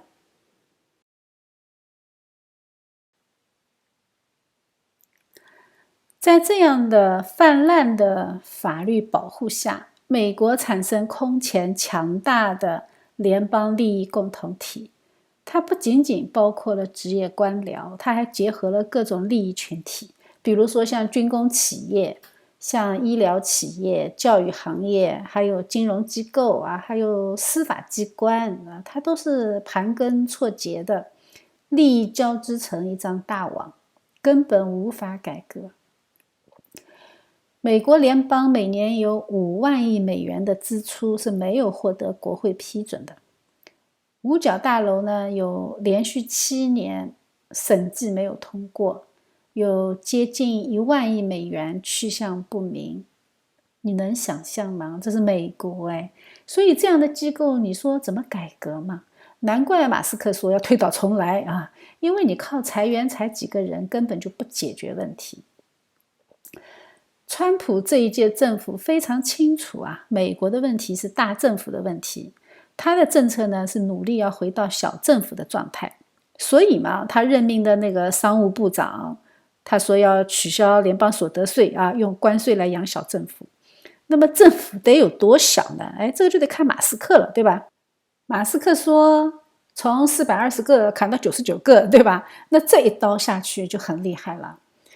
这是美国248年以来最大的历史变革，所以我们要为美国祈祷。我们这样就能理解为什么有些美国人把川普形容成和国父一样的啊，这个说川普这一次是美国第2次独立战争啊。你想想看，如果不了解这一段历史，或者说如果不了解美国的历史，我们听到这样对川普的吹捧，我们都会觉得有点肉麻，对不对？觉得哎呀，是不是吹得太过了呀？居然是什么美国2次独立战争啊？其实啊，说实话，事实上，美国人是真的这么期望川普的，他们是真的期望能够回到从前，但是他们可以吗？能够吗？哎，这个不知道，是上帝手里啊。我们的美国的联邦政府实力阶层，他们已经联合起来，成为所谓的深层政府，成为人民公敌。他们丝毫不要脸呢，这个就已经不是清教徒的美国了。美国的这一艘忒修斯船啊，它已经换了好几轮了。国父们啊，千算万算，没想到国会没有设任期限制，这个漏洞实在太可怕。当然了，他们还有一项没想到的，就是他们的后代当中，基督教的浓度居然会下降的这么厉害，会变得那么低呀。我们在讲政府论的那一课里讲过，美国的制度啊，对无神论来说啊，它简直就是一个80公分高的栅栏，它是拦君子不拦小人的。所以信仰不改变，川普政府就只能延缓美国的国运，但是并不能改变美国的未来。地上并没有永恒的国度，随着信仰的消退，千年帝国都是会崩溃的。你看看罗马就知道了，对吗？英国的教会啊，那个时候很有意思，那个时候他们开会啊，就是开那个西敏，就是那个西敏大会啊 ，Westminster 大会的时候，我记得有一个细节啊，就是开这个会的时候，大家是要自己带饭的啊，连冬天壁炉烧火取暖的柴火钱，也是要开会的那些神学家和牧师们自己掏的。他们这么规定呢是有道理的，他们说的很绝啊。他们说，如果官方管吃管喝管供暖，那么这一帮人会把这个会一直开到耶稣再来的啊。那虽然是句玩笑话，但是呢，它里面依然有对人性深刻的警惕。但现在的人呢，那不要说左派傻白甜了，教会里的人更傻，参与社会议题的能力相当有限。深刻的思考、逻辑推演，从历史的维度和圣经的高度去分析局势，这个能力基本上没有。一碰到政治问题嘛，要么装清高啊，要么就是两个候选人都不好，我谁都不选啊，要么就是政治话题我不碰、不说、不表态啊，维持教会表面的稳定。实际上背后都是有原因的。我们要这样想，作为新教成员啊，你如果说不关心政治，那简直就太违心了，对吗？因为新教它本身就是关心政治的产物啊，宗教改革就是关心政治啊，美国独立就是关心政治啊，南北战争、女权主义，哪一个不是政治运动的产物啊？新教有哪一个教派不是关心政治的结果啊？这次连阿米士人都开始关心政治了，对吧？那新教居然突然摆出状态说：“哎呀，我不关心政治啊！”这个实在是太假了。我们不能不关心政治啊，但是呢，我们要学习如何在坚持真理、实践爱心的前提下去参与政治。我看到有基督徒说川普是我们最后的机会，他这个话呢是从政治势力的跷跷板效应上去分析的。因为政治平衡啊，政治势力的平衡它有一个拐点，过了这个拐点呢，要回转几乎没有可能。我们从欧洲历史上看到过这个现象。但是呢，我也看到有一个牧师啊，听到这一句话就很不高兴啊，就给他戴了个帽子，说他说这样的话是把救赎的希望放在了川普上。那我觉得这个牧师这样说呢，有点太夸张了啊，因为这根本就是两回事儿嘛。那个基督徒说他也不是说把救赎的希望放在川普上，人家只是在描述一个政治事实啊，他是用力量角逐的角度去判断。但是牧师一定要把它上升到救赎层面去解读，这个就有点瞎控告了，对吧？因为人家根本就没有那个意思，作为一个基督徒，他也不可能有那个意思。美国2024的选举用一句话总结，就是天下苦秦9亿啊，美国是苦左9亿。自由主义左派在美国生根了将近100年，通过控制教育机构，全面改变了金融系统、司法、立法、执法机构啊，将联邦硬生生地打造成一台巨大的国家机器。他付出了一个巨大的代价，这个代价是什么呢？就是作为个体，他们都失去了思考的能力。这其实就是他们当初设置联邦教育体系时候的制定的目的啊。但是当他们终于达成这个目的的时候，他才发现这样的没有个体思考能力的人组成的一个巨大的机器，居然在2024还能失败了，这是一个大写的没想到。你要这样想，这一代培养出来的左派，他们成为帝国的暴风部队，虽然孔武有力，但是他们的教育其实是一种编程控制，他们是没有个体思想的，甚至没有个体特征。主流媒体千篇一律，从政府到大学啊，再到和他们相关联的那些企业和机构啊，比如说邮政和金融，他们全部都成为这一台八爪鱼其中的一个爪。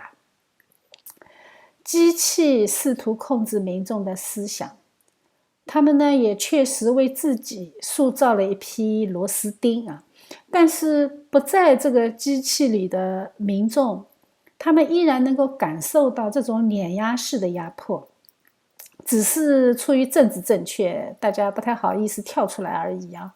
那川普就是一个很政治不正确的人，虽然他第一个任期他是这一台机器上的一个外来的插件，和这个机器显然是不兼容的。他这样一插上去啊，就导致这个机器死机了，运转不动了，谁都转不动啊。其实川普在2016年其实没有啥政绩的，当时这一台联邦机器几乎也是停转了啊，正经事都不干了，专门对付这个外来入侵的插件啊，就动用国家机器职业抹黑他。但是川普他牛就牛在他不放弃啊，海量的刑事诉讼，2020的选举欺诈，甚至3倍于他的竞选资金都不能够使他放弃。他就每天砸你一榔头啊，有的没的他就敲打你一下。媒体有的时候为了流量，就不得不去天天的报道他嘛。但是你看川普很有意思，你只要让他露脸，他就吼一嗓子啊，这个话就说得很政治不正确，说你 fake news， 对吧？他的推特账户最后都被封了。这样他的遭遇真的是唤起民众甚至是精英们对他巨大的同情。而且同时他们也对美国这样的不公感到很惊讶。这样的持久的4年终于使民主党机器从内部开始渐渐的松动，最后慢慢的失控啊，这个机器终于分裂了。现在连硅谷大佬也开始分裂了啊。他们在自己的闭门会议中，每一个领域的领导人都知道这场所谓的觉醒运动已经破产了。只是没有人敢第一个站出来支持川普，越有钱越不敢站出来。为什么？因为怕被媒体攻击嘛。他们内心可能是同情老川的，甚至内心也是支持川普的政策，但是明着还是不敢讲，因为他只要敢一说啊，他就马上吸引左派机器的炮火。结果当川普挨了子弹以后站起来说要 fight 的时候，这种勇敢和不屈就感染了马斯克，他就跳出来了啊！他这一跳不要紧，结果为后来所有的人提供了掩护啊！当这一台巨大的联邦机器的炮火都冲着马斯克去的时候，马斯克是什么人？马斯克是一个放火箭的，他根本就不在乎你这些炮火。那么在他的掩护下，后来敢于挺川的人一个一个就敢冒出来了。因为这个时候冒出来被这一台机器炮轰的概率就大大减少了，因为马斯克已经吸引了很多的炮火。随后我们就看到了他爆发了一连串的跳船事件呢，民主党中对于这一台机器不满的人一个一个的加入了川普的阵营。这一切是非常戏剧化的，而且这些事情都发生在离大选日不到半年的时间里。我们看到川普的阵营非常的多样化，有他自己的同盟军啊，也有反抗机器的普通民众，有跳船的民主党精英，也有坚定的共和党人，非常多样化，看起来杂乱无章，但是每一个人都很鲜活，都很真诚，都很勇敢。川普的集会呢，就有点像开 party 一样啊，人和人之间是有爱的，是有温暖的。他们的支持者也是在各个平台上传讲基督啊，这种真实是冰冷的机器式的政治正确的语言所不能够比拟的，因为爱是最通用的语言。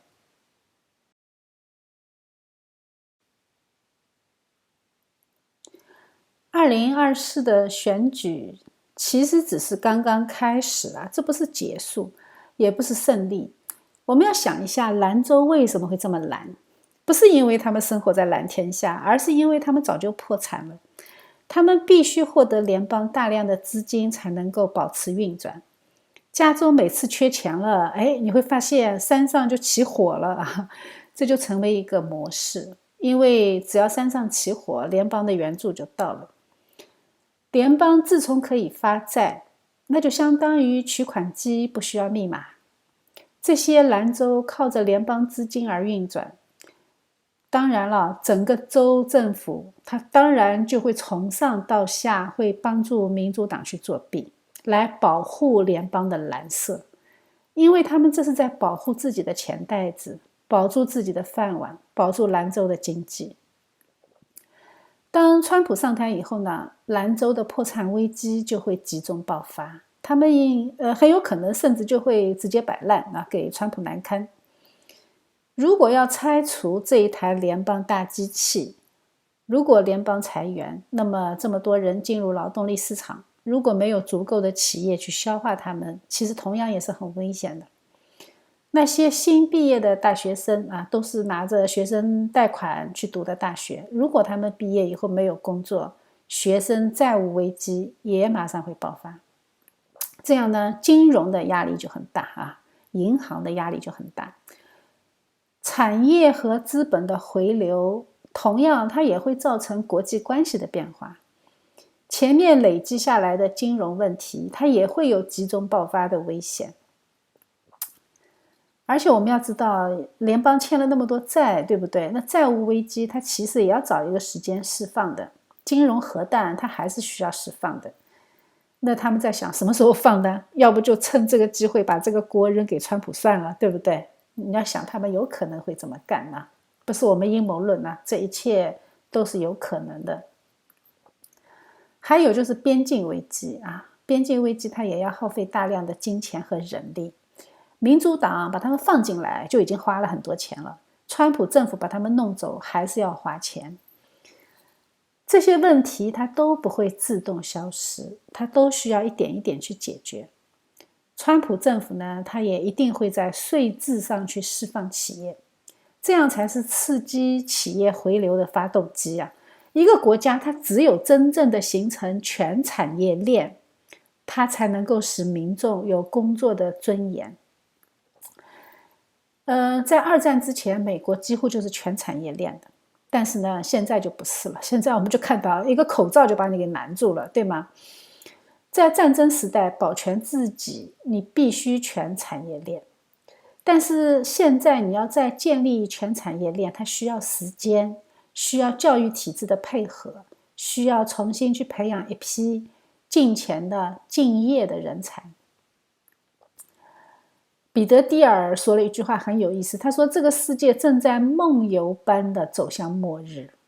这句话真的是很警醒啊！我们要知道，川普可能他并不能阻止这一切，但是我们看到川普他其实是一个搅局者，他把这块幕布给拉下来了，让我们看到我们的大学、媒体、金融、司法已经完全无法修复。重大机构改革势在必行，贸易再平衡其实也非常艰难。没办法嘛，因为你是改西装嘛，对吧？改西装比做西装难多了。川普他只要能够先止住血就已经很不错了。旧的系统正在崩溃，问题是你用什么样的系统去替代它？是用新的、更先进的 AI 事件呢，还是用古老而又永恒的福音呢？医治这个社会的裂痕，我们需要上帝的帮助。最大的挑战还在前面。川普政府比以往任何时候都需要我们为他祷告。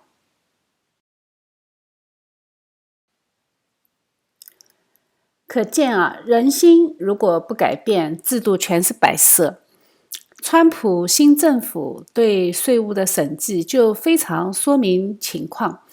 Vivek 发了一个帖啊，他说规则是为你而设，不是为我而设。他这句话下面有一个具体的解释，就是他发现了什么啊？就是他们在审计的过程中啊，数千名国税局的员工和他们的承包商实际上并没有缴纳他们的税款。他们发现他们欠税将近5000万美元，政府范围内的员工欠税金额总计超过15亿美元。他的总结就是这种虚伪简直疯狂。公务员收入不交税，这个不就和某大国已经并轨了吗？但是我们要知道他为什么会这么做，就是因为这种行为他根本就不需要国会的同意，他只要在操作层面上这么操作就可以了。因为制度最终还是要人来执行的，你如果上国会去讨论，那民众肯定不答应，对吧？美国人的税收问题啊，它已经不仅仅是重复征税这么简单。权力的失控导致税制不执行，这还真的只是一个小事啊，最大的事情还在后面。它最大的税制漏洞其实是政府印钞，政府可以随意印钞票。那如果政府可以印钞的话，民众还要交什么税呢？加拿大就是随意印钞啊。你要知道，交税它的目的就是为了维持政府的开销。那政府的钱只有2个来源嘛，要不就是收上来的，要不就是印出来的。所以印钞它本身就是税收。政府如果印了钞票，我们还记得吗？在联邦之前，各个州独立战争之后，他们独立之后还没有税收的时候，他们开始印钞，对不对？所以印钞的本质就是税收，印钞的结果就是全民财富的含金量下降。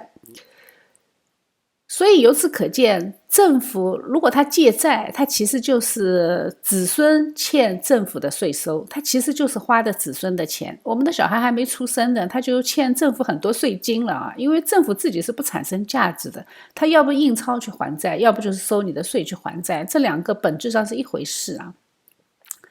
这才是最大的重复征税啊！其他的重复征税，什么收入税、什么房产税、什么销售税、什么资本利得税，还有什么社会保险税，还有遗产税，这些税它本身就已经重复征税了。但是 inflation 那个通货膨胀是最大的税。政府的欠债是最大的税，所以有一个政治家说嘛，你不要去看税收是多少，你要看政府花了多少，政府花掉的钱才是你真正的税收。看清楚那一点是需要很大的智慧，大部分老百姓是看不懂这一点的。政府要加税，如果要民众同意，它还是有点难度的，动静比较大，会影响选举结果。但是全球政府它只要制造危机，用解决危机的名义，全世界一起印钞，他就可以用道德的名义去打劫民众，老百姓是有苦说不出的。这一次的疫情就是最好的例子。疫情之后的通货膨胀，你要知道这个趁着这一波疫情，向这个世界灌了多少水吗？这就是今天的世界普遍的光景啊。但是同一天，推特上有一个好消息啊，就是德州公立学校明年开始将圣经融入到学校的课程。从幼儿园开始，他们就讲圣经故事啊，随着年级的不同，它会融入圣经理论指导。这是全美第一个把圣经编入课程的州。前面也有一个州只是允许圣经进入学校，但是它没有编入课程的。圣经里面说啊，箴言里面说，没有异象，民就放肆，唯遵守律法的便为有福。这里的异象这两个字啊，英文是启示啊，没有来自上帝的启示，没有对上帝话语的敬畏。美国人和中国人没有什么两样，民就放肆，这个民并不分美国人、中国人。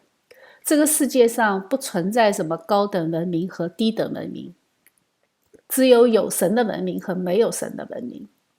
这就是美国国父们看到的，就是上帝之下的国度和没有上帝的国度。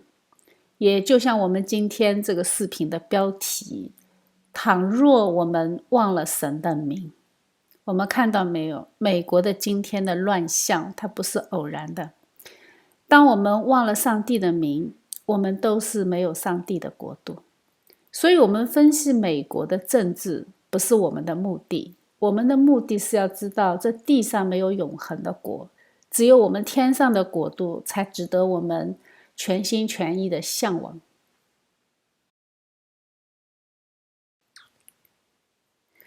其实啊，我的视频尽量不讲时政啊，因为我觉得讲时政它的时效性太短了，10天之后这个视频就没有新闻价值了。那么按照投入产出比来算吧，我觉得反正都花时间做视频了，那就尽量做一些30年之后无意之中点开视频的人还能够从中获益啊。所以我就尽量关注那些非常基础性的观念构造方面的一些知识领域，以及我们的圣经是如何照亮这些领域的。福音才是我们的重点，那基督才是我们的中心。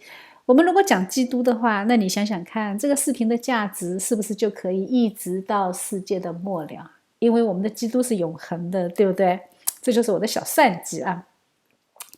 但是不管怎么说，我还是做了今天这期视频。我其实是想帮助我那些亲爱的不关心政治的弟兄姐妹们来明白这一次大选为什么这么重要，我们为什么是竭力呐喊。美国人民都已经看到这些问题了，所以他们才用压倒性的选票把川普抬进了白宫，甚至他们还把参众两院的砍刀都交在他手里啊。刀斧手马斯克和 Vivek 都也就位了。马斯克这个平时看起来很像左派的人啊，突然在川普挨了一枪以后横空出世，开始雷厉风行。真的有点像《龙门客栈》里的那个大刀侠啊，他简直就是给联邦来瘦身的。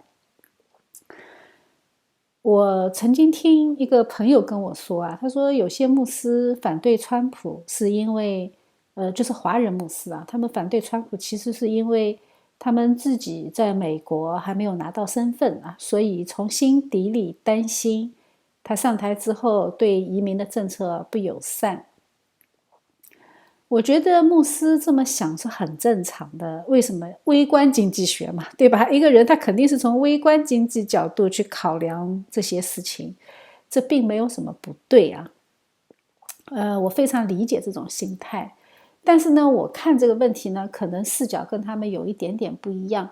我是这么理解的啊，我觉得川普上台对华人牧师应该是一个利好。为什么呢？因为首先你看他的状态啊，他和他的内阁对基督教是大力支持的。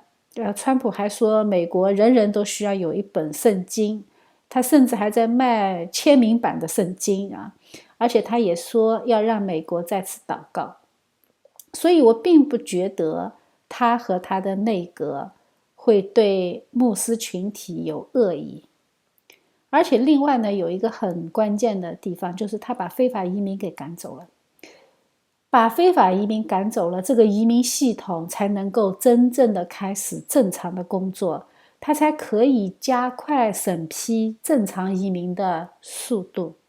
否则的话，这移民排期就遥遥无期了。因为现在是非法移民优先的呀，所以它整个移民体系都优先去处理海量的非法移民的案子。那么正常的案子，它的处理速度当然就是龟速啊。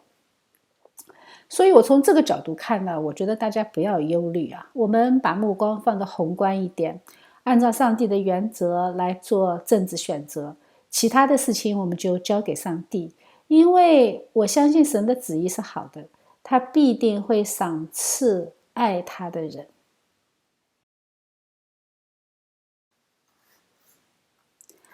我们分析这个世界上的事情，其实永远是围绕圣经里面的人论展开的实际应用。所有的政治问题，它的本质都是要解决人的问题。因为政治嘛，它这个字的定义就是众人之事。政治没有什么高深莫测的，政治就是如何尊重人的权利，如何分配人的权利。政治管理呢，它必然会涉及到为公民创造经济活动的公平空间。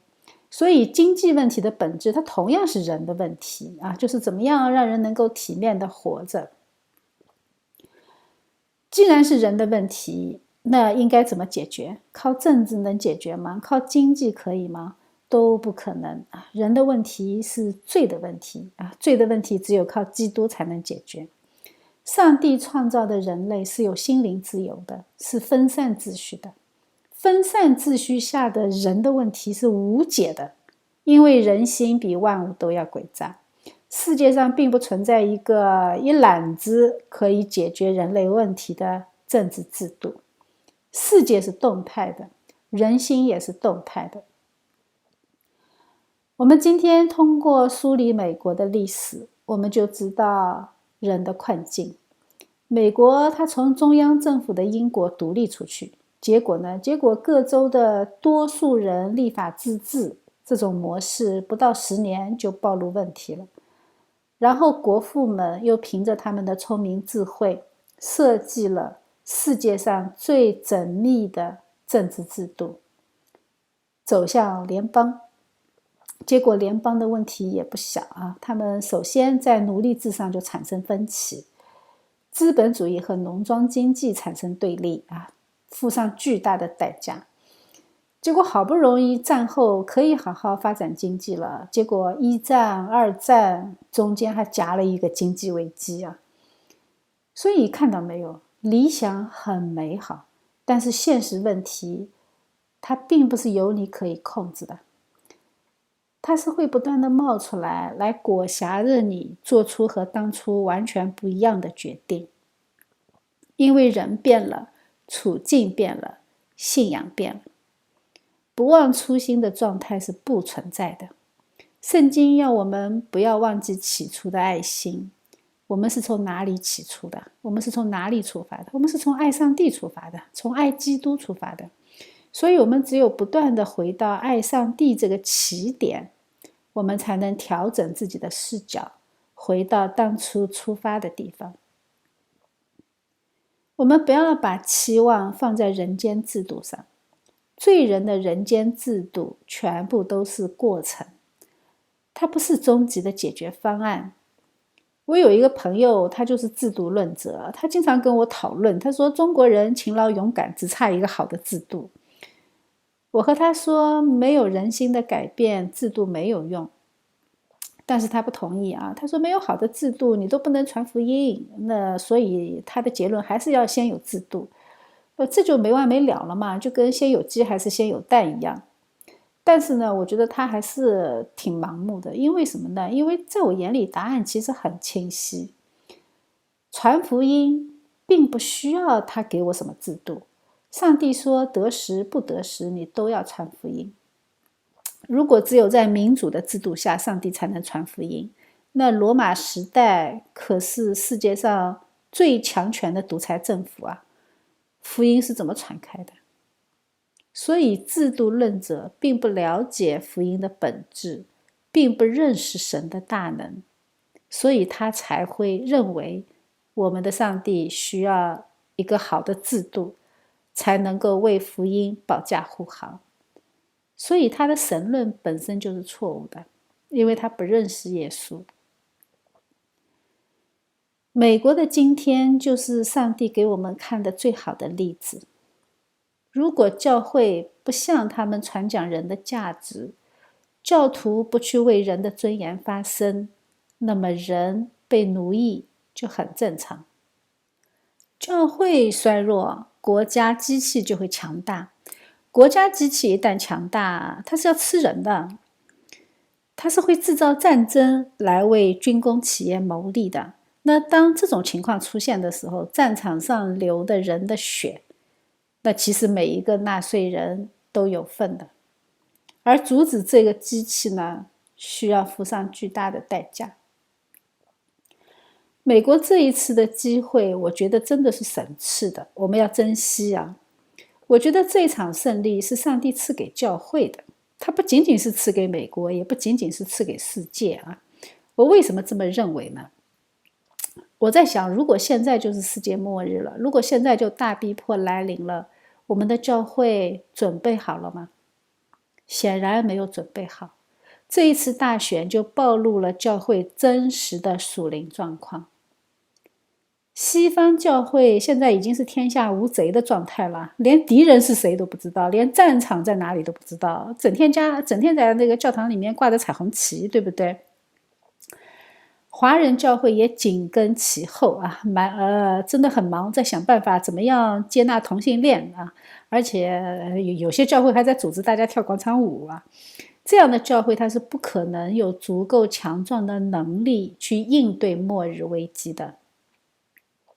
所以神赐给了我们2024的选举，这是上帝怜悯我们的证据。让我们抓紧神给我们最后的机会悔改，我们要赶快的去传福音，要努力的学习真道，使我们的教会快快的强大起来。邻里刚强，才能征战勇敢。末日的大逼迫是很确定的，问题是你装备好了吗？你是跳着广场舞，用心理学去迎接挑战呢，还是用圣灵全副的军装来装备自己？我们每一个人都需要问问自己啊！求神帮助我们悔改。